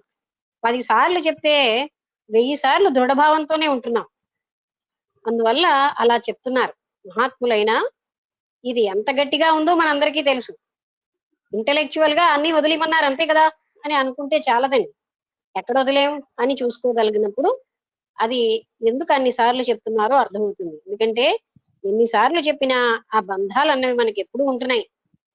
మరి సుఖాల పైన, ధనం పైన, భార్య పైన, పిల్లల పైన ఈ వ్యామోహం అన్నది ఎక్కడా పోవట్లేదు. అందుకే రిపీటెడ్ గా అది మనకి చెప్పడానికి కారణం. అదే మన దుఃఖాల్లో పడేస్తుంది కానీ ఎవరూ కాదు. అందుకే తనే కారణం తన దుఃఖానికి, తన అదృష్టానికి. Man is his own law maker అంటారు. అంటే మనిషి తన అదృష్ట దురదృష్టాలకి తానే కారకుడు. తను అశాశ్వతమైనవన్నీ శాశ్వత సుఖాలని భ్రమించి వాటి కోసం తప్పిస్తే ఆయనకి దుఃఖమే వస్తుంది. అశాశ్వతమైన బంధాలని శాశ్వత బంధాలని భావించినప్పుడు దుఃఖమే వస్తుంది. భావించిన వాడు ఆయన గనక దుఃఖం పొందేవాడు ఆయనే, భావించకపోతే దుఃఖమే లేదు. అందుకే తన కష్టాలకి, దురదృష్టాలకి, అదృష్టాలకి తానే కారకుడు. ఎవ్వరు కారకులు కాదు. విధి కాదు, దైవం కాదు, మరెవ్వరు కారకులు కాదు, తనే కారకుడు. అందుకే పదే పదే ఇలాంటి భార్య, ధనం, పుత్రులు వీళ్ళ పట్ల మొహాన్ని వదిలి సుఖపడు అని చెప్తున్నారు. ఓకే, మరొకసారి చదవండి ఆ మీనింగ్. రాజ్య భోగములు, భార్యలు, బిడ్డలు, ధనము మొదలగు అనియు నీకు అనేక జన్మల నుండి లభ్యమగుచు మరల నశించుచు ఉన్నవి. అవి ఎన్నో జన్మల నుంచి నీకు లభ్యమవుతున్నాయి, తిరిగి నశించిపోతున్నాయి ఇవన్నీ. తర్వాత మరొకటి ఏంటి చెప్పారు, ఈ జన్మలో భార్య అని, పిల్లలని అన్న వాళ్ళు మరో జన్మలో ఎక్కడుంటారో మనకు తెలియదు. మరొక ఇప్పుడున్న వాళ్ళు కూడా ఇంకెప్పుడు ఎలాంటి సంబంధాలతో ఉంటారో. నేను చెప్పాను కదా, అర్జునుడు కొడుకు దగ్గరికి వెళ్తే నువ్వు ఏ జన్మలో నాకు తండ్రి అని అడిగాడు. అందుకని ఇక్కడ ఉన్నంత వరకే, అందుకని అంత గట్టి బంధం మనం పెట్టుకోకర్లే. ఎంత ఉండాలో అంతే. ఒక మిత్రుడి ఎవరితోటైనా కలిసినంతసేపే మనం వాళ్ళతోటి కలిసే, తర్వాత ఎవరి దారి వాళ్ళది. అలాగే మన ఇంట్లో ఉన్న వ్యక్తులతో కూడా అతిగా బంధం పెట్టుకోకపోవడం వల్లే మనం సుఖపడతాం. అసలు బంధమే పెట్టుకోకుండా ప్రేమని కలిగి ఉంటే చాలు. ప్రేమించడానికి బంధం అక్కర్లే.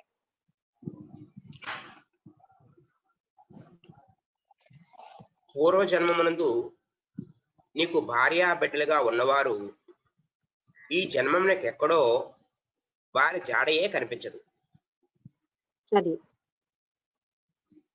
ఈ జన్మమున నీ భార్య బిడ్డలుగా ఉన్నవారు మరు జన్మమున వారేమగుదురో వారి పేరు ఊరేనను ఉండదు. అది వచ్చే జన్మలో వాళ్ళు ఏంటవుతారో తెలియదు. గత జన్మలో మనకు తెలుసున్న వాళ్ళు ఈ జన్మలో మనకి ఎక్కడున్నారో తెలియదు. అంటే మనం గమనించాల్సింది ఏంటంటే కేవలం ఈ జన్మలోనే వీళ్ళతో బంధాలు కానీ మనకు శాశ్వత బంధాలు కావు. రుణానుబంధ రూపేణ పతి పత్ని సుతాలయ అంటే సుతుడు అంటే పుత్రుడు. పతి పత్ని సుతుడు వీళ్ళందరూ మన రుణం వాళ్ళకి ఉండబట్టే ఆ రూపంలో వస్తారు. అందుకే సాధారణంగా పిల్లలకి బాగా రుణపడిపోయిన వాళ్ళు పిల్లలుగా వస్తారు. ఎందుకంటే పిల్లలు అవుతేనే తల్లిదండ్రులు బాగా పెడతారు, బయట వాళ్ళకి పెట్టరు. అందుకని రుణం తీర్చుకోవడానికి పుత్రులుగా పుడతారు. అలాగే పతిగా పత్నిగా రుణానుబంధ రూపంలోనే వస్తున్నారు. అది అయ్యాక ఎవరు ఎక్కడుంటారో ఎవరికి తెలియదు, ఎవరి ప్రయాణం ఎటో అటే వెళ్ళిపోతారు. అంటే ఇవి శాశ్వత బంధాలు కావు సుమా.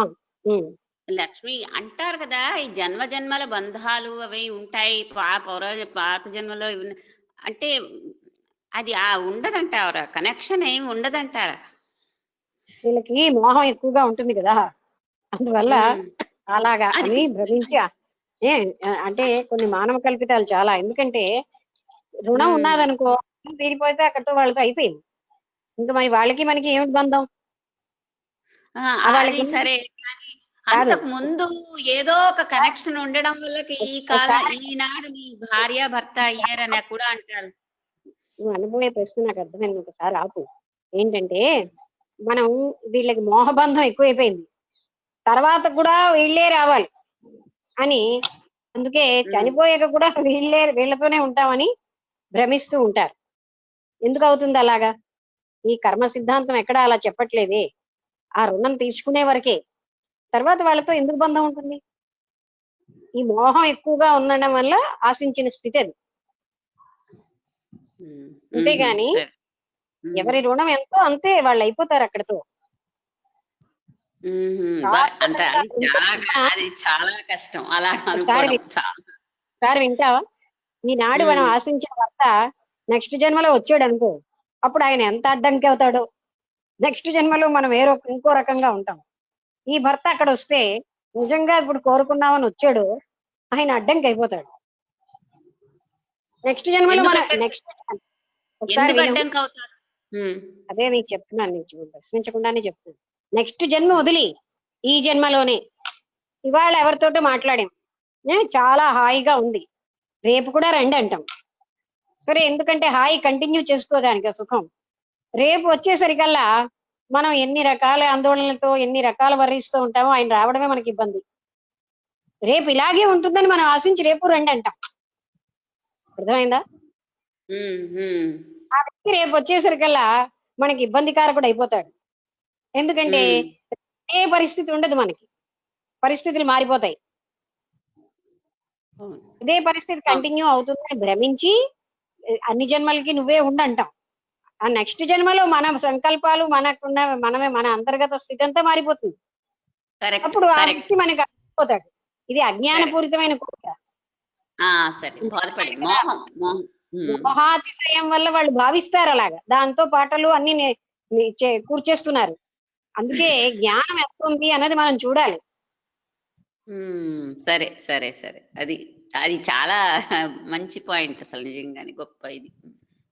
అంటే మనం మామూలుగా ఎప్పుడే చూడు సత్సంగం జరుగుతోంది, అబ్బా ఈ సత్సంగం రేపు కంటిన్యూ అయితే బాగుంటుందని రేపు మీరు అందరూ వచ్చిండి అంటాం. వాళ్ళందరూ పాపం వచ్చేసరికల్లా మన సిచ్యువేషన్ ఎలా ఉంటుందంటే వర్రీస్ లో ఉంటాం, తెలియని వర్రీస్ లో కూరుకుపోయాం. వాళ్ళు వచ్చినా మనకి ఏం జరగదు అప్పుడు. రెండోది, ఒకవేళ వాళ్ళు వచ్చినా మనలో గ్రహించే శక్తి కోల్పోయి ఉంటాం, అప్పుడు సత్సంగం సరిగ్గా జరగదు. మనం ఎక్కడ భ్రమిస్తామంటే ఈ సిచ్యుయేషన్స్, ఈ మానసిక స్థితి రేపు కూడా ఇలాగే ఉంటుందని భ్రమిస్తాం. మరు క్షణమే మనం మారిపోతున్నప్పుడు మరు జన్మలో ఒకలా ఉంటామా చెప్పు? Correct correct correct. సరే, బాధపడి సరే. ఇందువలన అంతయు అసత్తు అని అనగా మిథ్యయని సిద్ధమగుచు ఉన్నది. జాగ్రత్త సిద్ధమగుచు ఉన్నదంటే ప్రూవ్ అవుతూ ఉంది అని అర్థం. అంతా అసత్యమని నిరూపణ అయ్యింది. జాగ్రత్త దశలో కనిపించే వస్తువు స్వప్నములో ఎట్లు అసత్యమగుచు ఉన్నదో, స్వప్నావస్థలో ఉన్న పదార్థము జాగ్రత్త దశలో ఎట్లు అసత్యమగుచు ఉన్నదో, ఈ రెండును అనగా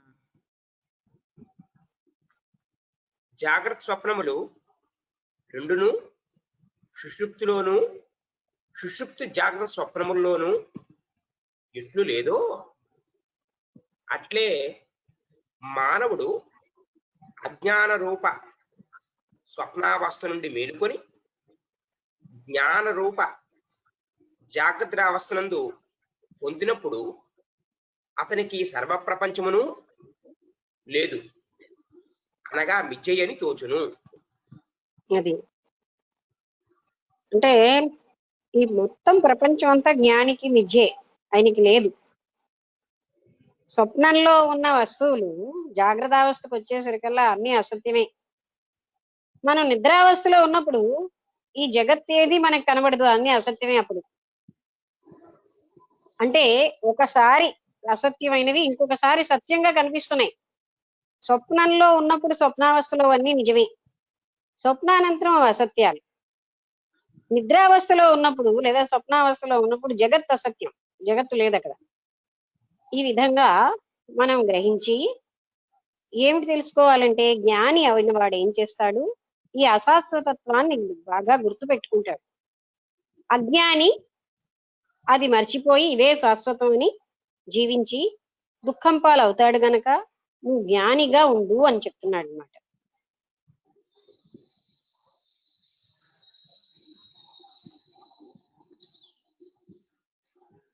ఇంకేనా, ఇంకేమైనా ఉందా?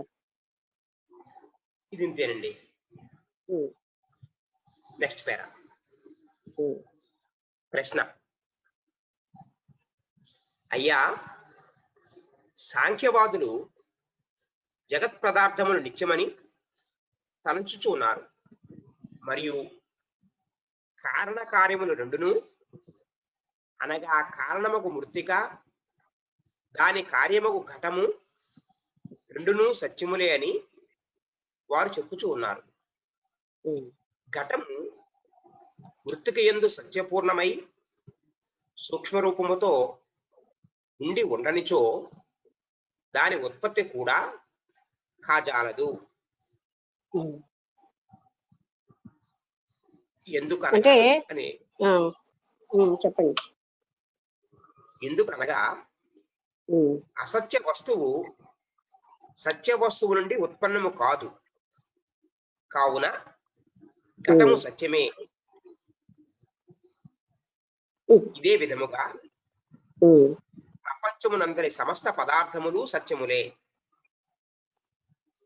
అని మిథ్యా ఎవరు వస్తువు అంటున్నారు? ఒక్కటూ లేదు. అది ఎవరు చెప్తున్నారు? ప్రశ్నిస్తున్నారండి జనక మహారాజు. అదా, అంటే అసత్య వస్తువు అయిన దాంట్లోంచి సత్య వస్తువు ఉద్భవించలేదు, సత్య వస్తువులోంచి అసత్య వస్తువు ఉద్భవించలేదు. ఎలా అయితే మట్టిలో ఘటం ఆల్రెడీ ఉంది అని చెప్తున్నారు, ఉండబట్టే అది ఘటంగా అయింది.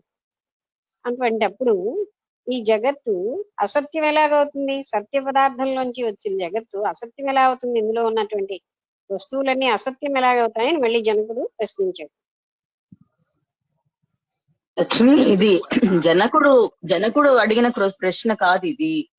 ఈ రాస్తున్న అతనికి ఇది ఎందుకంటే అది అష్టావకర గీతలో పార్ట్ కాదు ఇది. అంటే కన్ఫర్మేషన్ కోసం చెప్తున్నారు.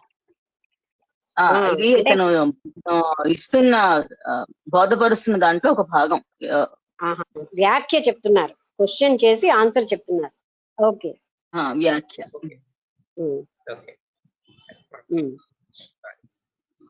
అంటే ప్రశ్నించి మనకి కన్ఫర్మేషన్, మనకి దృఢపడడానికి మళ్ళీ ప్రశ్నించి మళ్ళీ ఆన్సర్ చెప్తున్నారు అనమాట. ఆ జ్ఞానం మనకి దృఢం అవ్వడానికి. మనం కూడా అనుకుంటాం కదా జగత్తు సత్యమే కదా అని. అలాంటప్పుడు మరొక్కసారి మళ్ళీ మళ్ళీ కన్ఫ్యూజన్ లేకుండా, డౌట్ రాకుండా చెప్తున్నారు అనమాట. ఎందుకు అనగా అసత్య వస్తువు సత్య వస్తువు నుండి ఉత్పన్నము కాదు, కాన ఘటము సత్యమే. ఒకసారి ఉండండి, చెప్పండి, నేను లోపలికి వెళ్తే గానీ. ఇప్పుడు మళ్ళీ చదవండి. అసత్య వస్తువు నుంచి అసత్య వస్తువు సత్య వస్తువు నుండి ఉత్పన్నము కాదు, కావున ఘటము సత్యమే. ఇదే విధముగా ప్రపంచమునందలి సమస్త పదార్థములు సత్యములే. మిథ్యా వస్తువు అన్నది ఒకటి లేదు. కారణ సామగ్రి నుండి ఘటము ఉద్భవించుచు ఉన్నది. సామగ్రి లేనిచో ఘట రూప కార్యమునకు కారణ రూప మృత్యుకయందే తిరోభావము కలుగుచూ ఉన్నది.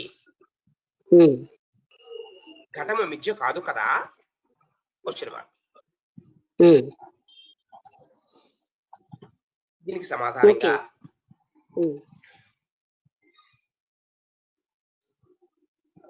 ప్రశ్న మళ్ళీ ఆన్సర్ చెప్పొచ్చు కదండి.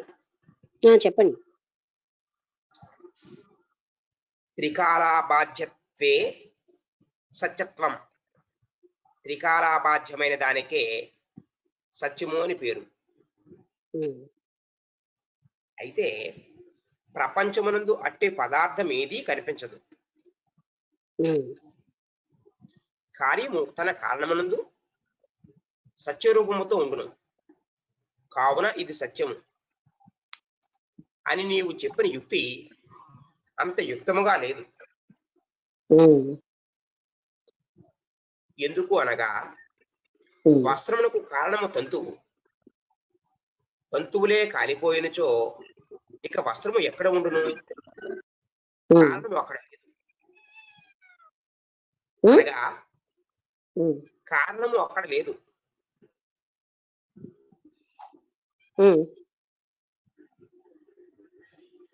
అనగా కారణము నశించిపోయిన తోడనే కార్యము కూడా నశించి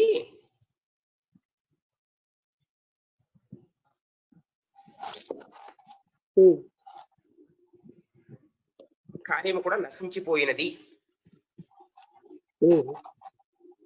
ఒకవేళ కాల్చివేయబడిన తంతువుల నుండి వస్త్రోత్పత్తి అగుచో అప్పుడు వస్త్రము యొక్క ప్రాదుర్భావ తిరోభావములు కారణ రూపముగు తంతువుల యందే కలవని అనుకునవచ్చును.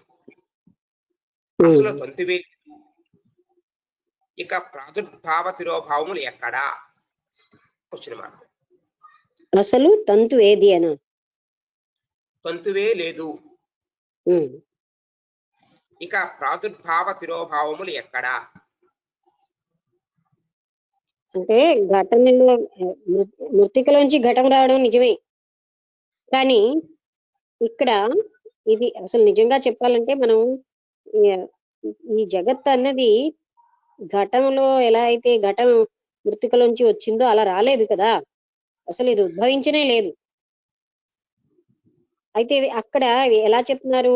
సత్యం అన్నదాని నిర్వచనం భూత భవిష్యత్ వర్తమానాల్లో ఉండేదే సత్యం. జగత్తులో ఏ వస్తువు అలా 3 కాలాల్లోని శాశ్వతంగా ఉండిపోవట్లేదు. అంటే ఇమీడియట్ ఫ్యూచర్, ఇమీడియట్ పాస్ట్ కాదు. భూతకాలంలో లేని ఎన్నో, ఇప్పుడున్నవి ఎన్నో భూతకాలంలో లేవు. భూతకాలంలో లేని పర్వతాలు ఇప్పుడున్నాయి. ఇప్పుడున్న పర్వతాలు భవిష్యత్ కాలంలో మైదానాలు అయిపోతాయి. ఏది శాశ్వతంగా ఉండటం లేదు ఈ జగత్తులో 3 కాలాల్లో. అది సత్యానికి నిర్వచనంగా చెప్పారు. భూత భవిష్యత్ వర్తమాన కాలంలో సత్యంగా ఉండేది అంటే నిత్యంగా ఉన్నది సత్యం అన్నారు. అక్కడ నిర్వచనం ఆ రూపంలో తీసుకున్నా ఈ జగత్ సత్యం కాదు. మరో రూపంలో మనకి తెలిసిన జ్ఞానంతో చూసినా జగత్ ఉద్భవించనే లేదు. మృత్తికరించి పాత్ర అయితే అక్కడ తయారు చేయబడింది, జగత్ అలా తయారు చేయబడలేదు. అందువలన అది పాత్ర నిజమే, దానికి అస్తిత్వం ఉంది, కానీ జగత్తుకి అస్తిత్వం లేదు.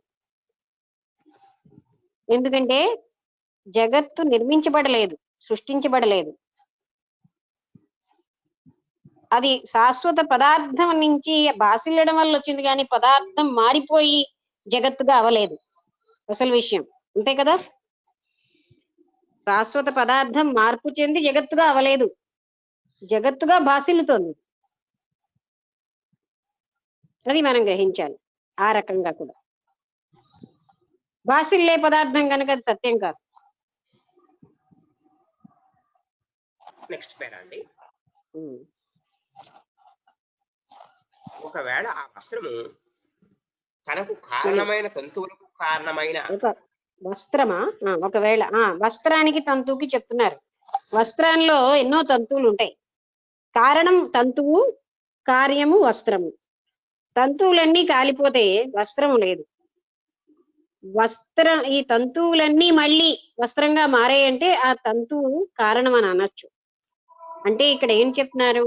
తంతువులన్నిటి వల్ల వస్త్రం వచ్చింది, తంతువులు కాలితే తిరిగి అది వస్త్రం పోయింది.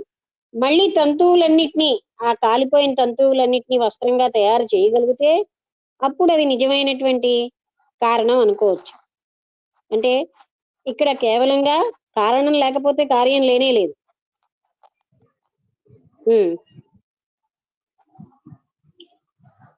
ఈ లైన్ మళ్ళీ చదువుతున్నానండి. ఒకవేళ వస్త్రము తనకు కారణమైన తంతువులకు కారణమైన పరమాణువులతో కలిసిపోయినది అని చెప్పుట కూడా సరిపడదు. ఎందుకు అనగా తంతువులు కాలిపోయినప్పుడే వాటి పరమాణువులు కూడా వాయుచలనం వలన స్థానాంతరములకు పోయి పృథివీ పరమాణువులతో మిళితమై కార్యాంతరములకు సంసిద్ధమగుచూ ఉన్నది. ఉన్నది అంటే తంతువులు కాలినప్పుడే అందులో ఉన్న పరమాణువులు ఇటు అటు పోయి వేరే కార్యానికి అవి సంసిద్ధం అవుతున్నాయి. మళ్ళీ అవన్నీ ఒక దగ్గరకు వచ్చి చేరట్లేదు. పృథ్వీ పరమాణువులతో కలిసిపోయి వేరే కార్యానికి సంసిద్ధం అయిపోతున్నాయి. అందువలన ఆ తంతువులన్నీ కలిస్తే మళ్ళీ వస్త్రంగా రావట్లేదు. అనగా ఘటాదులను కలుగజేయచ్చు ఉన్నవి.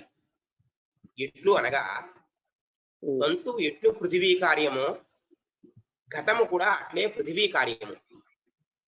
పటము కాల్చివేయబడిన తక్షణమే దాని భస్మము నుండి అనేక వస్తువులు ఉత్పన్నములు కాజాలును. ఈ పేరాగ్రాఫ్ కంప్లీట్ అయింది.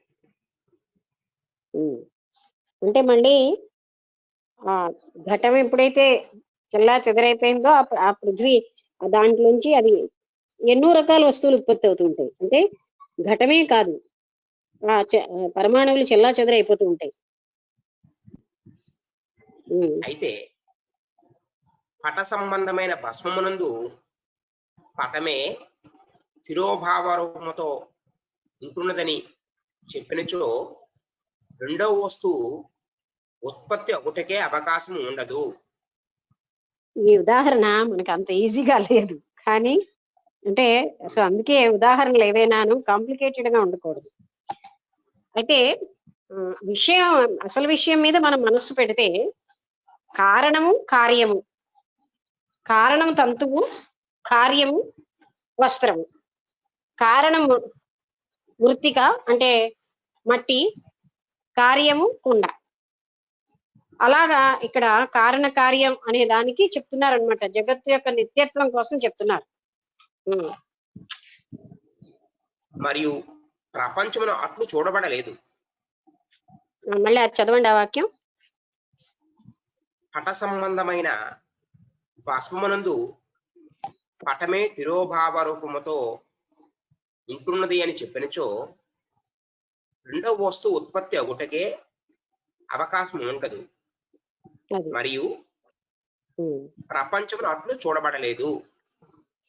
అది అంటే అక్కడ పటం అంటే వస్త్రం కదా, ఆ వస్త్రాన్ని కాల్చేస్తే ఉన్న దాంట్లోంచి మళ్ళీ తిరిగి వస్త్రమే ఉత్పత్తి అవ్వదు, ఏదైనా ఉత్పత్తి అవ్వచ్చు. అందుకని అలాగ ప్రపంచంలో కూడా అలా చూడబట్టం లేదంటే అదే వస్తువు ఏర్పడుతుంది అని చెప్పట్లేదు.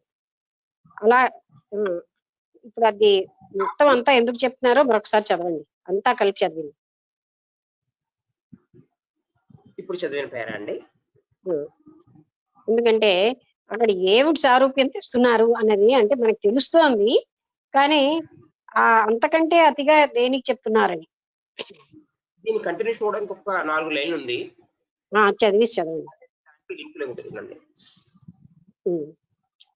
ఆ బూడిదను పొలములో వేసినచో పైరు గడ్డి మొదలగునవి వృద్ధి అగుచూ ఉన్నవి. మరియు ఇట్లే అనేక పదార్థములు నశించుట ఉత్పన్నమగుట జరుగుచూ ఉన్నవి. అంతయు సత్యమే అయినచో దానికి నాశనం ఎన్నటికి ఉండరాదు. దానికి నాశనము ఎన్నటికీ ఉండరాదు. అబ్బా, ఈ ఉదాహరణ అదండి. ఎందుకంటే ఒక వస్తువు నుంచి తిరిగి అదే వస్తువు పుట్టడం లేదు అని చెప్తున్నారు. అదే వస్తువు పుట్టకుండా కొత్త వస్తువులు ఉద్భవిస్తున్నాయి అంటే ఆ వస్తువుకి నాశనం అయిపోయింది కదా. అదే నిజమైతే దానికి నాశనం ఎప్పుడూ ఉండకూడదు. కానీ అవశ్యము నాశనం అవుతూనే ఉన్నది. తప్పకుండా అలా జరుగుతూనే ఉంది. దీనివల్ల అన్ని పదార్థములను అనిర్వచనీయ అసత్యములనియు నిరూపకుని సత్య కార్యవాదము కూడా అసంగతమనియు సిద్ధమగుచూ ఉన్నది. ఏమిటో ఈ ఉదాహరణ ఇంకా కన్ఫ్యూజ్ చేసినట్టుగా ఉంది మనకి. అంటే నిజం చెప్పాలంటే అందుకే దత్తాత్రేయుల వారు ఇచ్చిన ఉదాహరణలన్నీ టు ది పాయింట్ ఉన్నాయి, చాలా హాయిగా అర్థమయ్యేటట్టు. అంటే మనం కూడా నేర్చుకోవాలి. ఏదైనా చెప్పాలంటే ఉదాహరణ చాలా సులువుగా అర్థమయ్యేది చెప్పాలి. ఇవి అక్కడ ఏం చెప్తున్నారంటే ఆ తంతువులతోటి వస్త్రం ఏర్పడుతుంది. తంతువుల్ని భస్మం చేస్తే పరమాణువులుగా విడిపోతే ఆ పరమాణువులతో తిరిగి వస్త్రం ఏర్పడదు. వేరే వేరే వస్తువులన్నీ ఏర్పడుతున్నాయి. వేరే వేరే వస్తువులు ఏర్పడుతున్నాయి కానీ తిరిగి ఆ పదార్థం ఏర్పడలేదంటే అది శాశ్వతం కాదు అని చెప్పడానికి ఉదాహరణ చెప్తున్నారు. ఆ పదార్థమే సత్యం అవుతే తిరిగి ఆ పదార్థమే ఏర్పడాలి, కానీ అది ఏర్పడటం లేదు. అది అందువల్ల అంటే జగత్తు సత్యం కాదు, వస్తువులు సత్యం కాదు అని చెప్పడానికి ఈ ఉదాహరణలు చెప్తున్నారు. అసలు నిజం చెప్పాలంటే జగత్తు భాసిల్లుతోంది.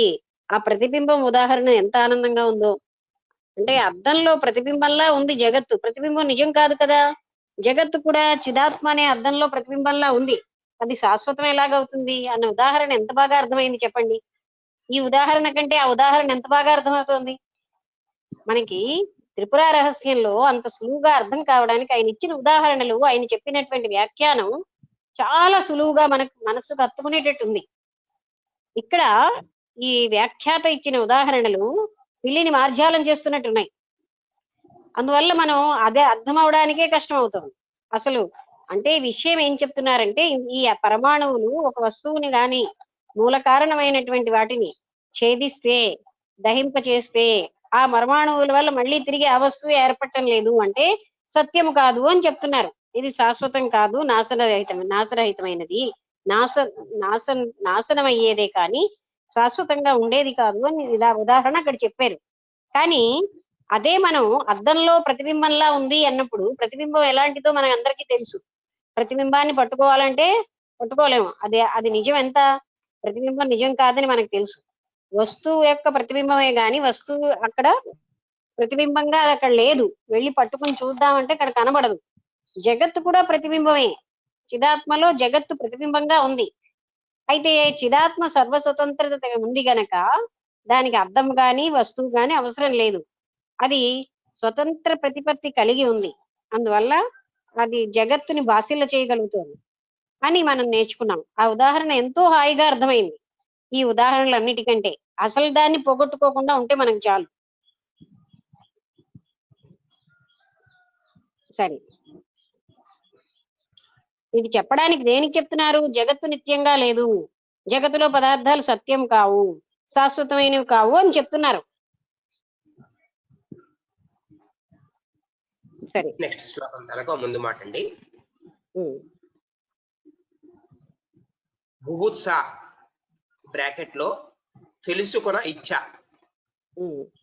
కూడదు అని చెప్పబడిను. ఇప్పుడు ధర్మ అర్థ కామములందు ఇచ్చ కూడదు అని చెప్పుచున్నారు.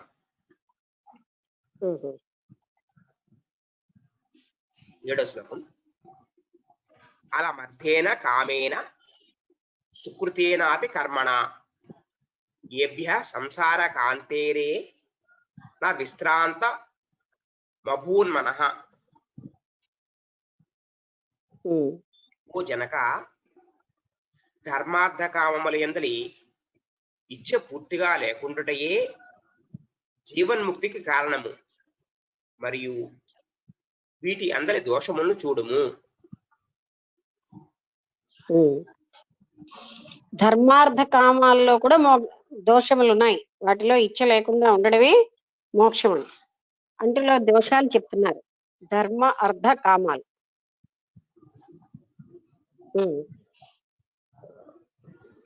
ధర్మార్థ కామముల యందలి ఇచ్చ పూర్తిగా లేకుండాటయే జీవన్ముక్తికి కారణము, మరియు వీటి అందరి దోషములను చూడుము. ఇక్కడ వరుసగా శ్లోకాలు తాత్పర్యాలు వస్తున్నాయి. ఇంకా 10 నిమిషాలు టైం ఉందండి. చెప్పండి. అంటే మొదటి ధర్మం కోసం చెప్తారు కదా.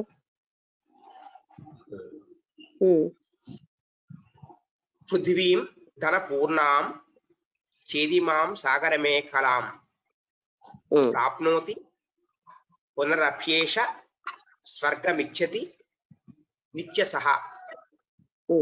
ధనపూర్ణమై సముద్ర పర్యంతము గల భూమి ఒకనికి లభ్యమైనను మరల వాడు నిత్యమును స్వర్గ సుఖమును కోరుచూ ఉన్నాడు. అంటే పృథ్వీ అంటే భూమి లభ్యమైనా సరే అతను స్వర్గ సుఖాన్ని కోరుతూ ఉన్నాడు. నా పశ్యతి చ జన్మాంధః కామాంధో నైవ పశ్యతి మదోన్మత్తా న పశ్యంతి అర్థి దోషం న పశ్యతి. జన్మాంధనకు, కామాంధనకు, మదిరాపాన ఉన్మత్తునకు, ధనార్థికి ప్రపంచమును ఏమీ కనిపించదు. ఎవరికండి? జన్మాంధనకు, అది కాదు లాస్ట్ లో మధురోపాతులకు, ధర్మార్థికి ప్రపంచమును ఏమీ కనిపించదు. కావున ఓ జనక, ధనాదులు ఎందరి కోరికను త్యజించుటయే వివేకికి ఉత్తమ మార్గము. ఎందుకు అనగా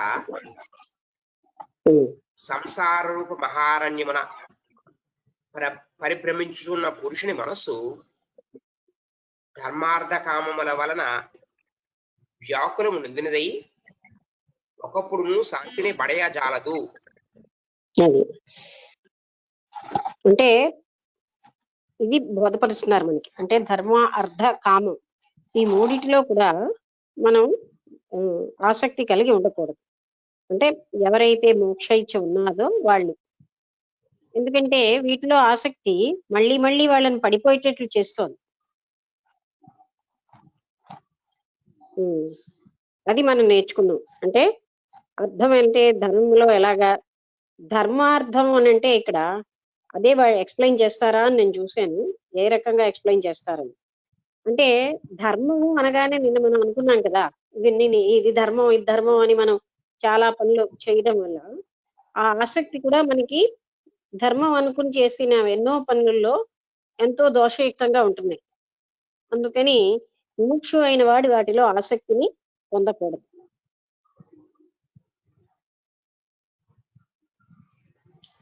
ఇట్లు తృష్ణ ఉపశమనం నిరూపించి ఇట్లు క్రియోపశమనము చెప్పుచూ ఉన్నారు. ఇప్పుడు ఇంతవరకు ఏం చెప్పారంటే తృష్ణ అంటే తీవ్ర కోరిక ఉపశమనం, ఎలా ఎందుకని మనం ఉండకూడదు కోరికలు అన్నది ఇందులో చెప్పబడింది. అంటే ఇప్పుడు క్రియ, పని అంటే ముందేమో తీవ్ర కోరికలు, ఏ కోరికలు కలిగి ఉంటే మనకి ఇబ్బందో అవన్నీ ఇందులో ప్రస్తావించారు. ఇప్పుడు ఏ పనుల వల్ల అంటే ముముక్షు అయిన వాడు, జీవన్ముక్తుడు ఏ పనులు చేయడో, ముముక్షు అయిన వాడు ఏ పనులు చేయకూడదో అవి ఇంకా వివరిస్తారనమాట. ఇప్పుడు కేవలంగా తృష్ణలు అంటే కోరికల విషయమే ప్రస్తావించారు. తర్వాత మనకి పనులు, క్రియల విషయం చెప్తారు.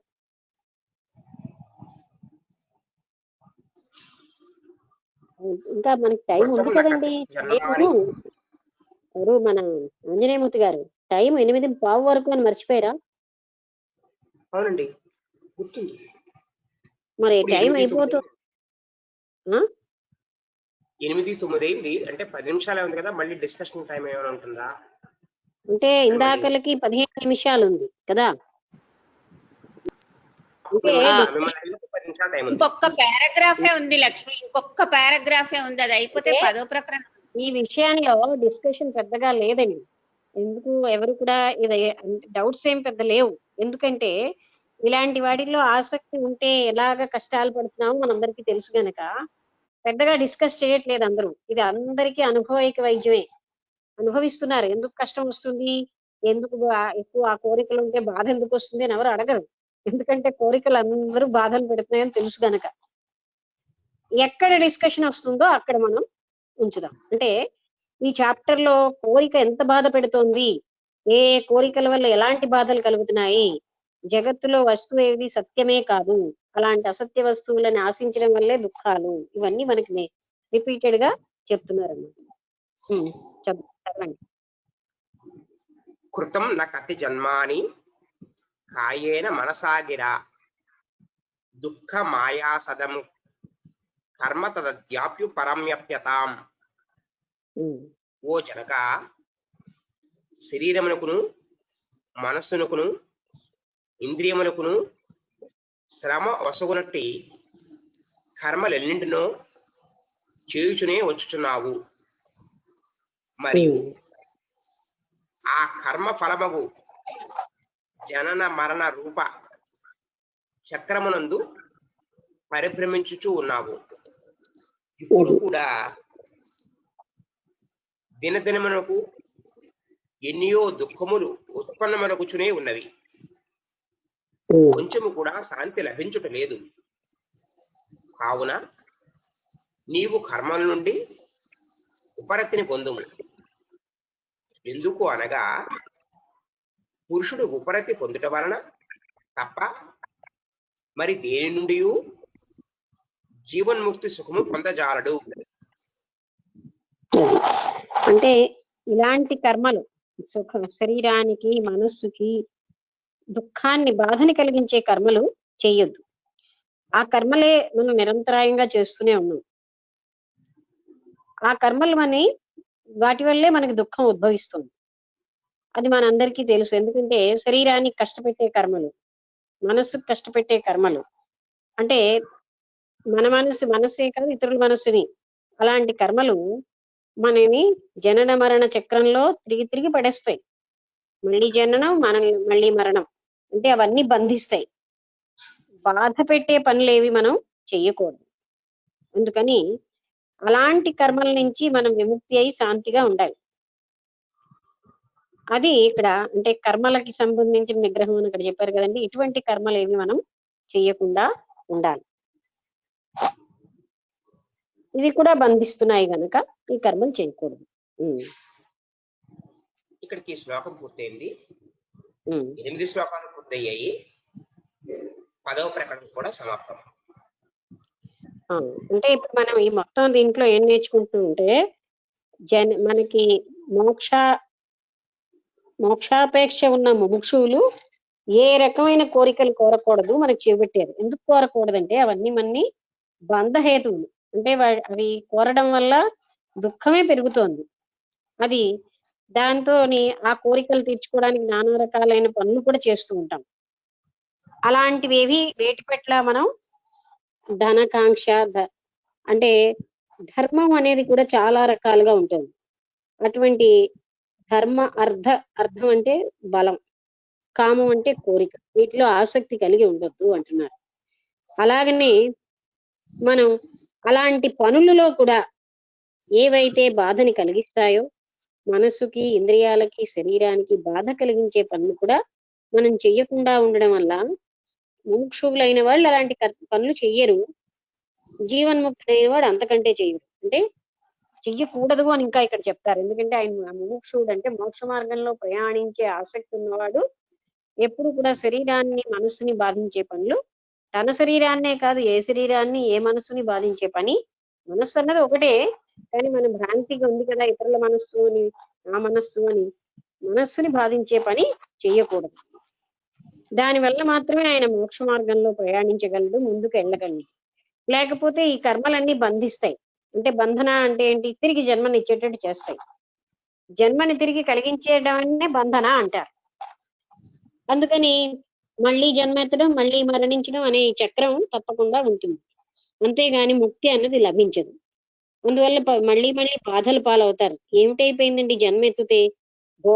భోగాల మీద ఆసక్తి ఉన్నప్పుడు మనసు అలా వెళ్తూ ఉంటుంది. ఆ భోగాలు తర్వాత ఎంత బాధిస్తాయో తెలుసుకుంటే అప్పుడు మనసు అలా వెళ్ళదు. అందుకని జన్మనెత్తడం కేవలంగా ఉపకారం చేయడానికి, పరోపకారాయ ఫలంతి వృక్షా, పరోపకారాయ వహంతి నజ్జః, పరోపకారాయ ధవంతి గావః, పరోపకారార్థం ఇదం శరీరం. అంటే ఈ శరీరం ఎలా అయితే వృక్షాలు ఫలాలు పరోపకారానికి ఇస్తున్నాయో, నదులు పరోపకారం కోసమే ప్రవహిస్తున్నాయో, ఆవులు పాలు కూడా పరోపకారం కోసమే ఇస్తున్నట్టుగా మనకి ఈ శరీరం ఎందుకు ఇవ్వబడింది అంటే భోగాలు అనుభవించడానికి కాదు, పరోపకారార్థమే ఇవ్వబడింది, ఇతరులకు ఉపకారం చేయడానికే ఇవ్వబడింది అని ఈ శ్లోకం చెప్పబడుతుంది ఈ శ్లోకంలో. అందుకని మనం జ్ఞాపకం ఉంచుకోవాల్సింది ఏంటంటే మన ఈ శరీరం ఇతరులకి సుఖాన్ని, సహాయాన్ని చేయడానికే ఉపయోగించాలి. అది ఇవ్వబడిందే దానికి. అప్పుడు మనం హాయిగా ఉంటాం, అంటే మోక్ష మార్గంలో ప్రయాణించిన వాళ్ళమే. ఇక్కడితో విరమిద్దామా మనం అందరం? అందరికీ నమస్కారం.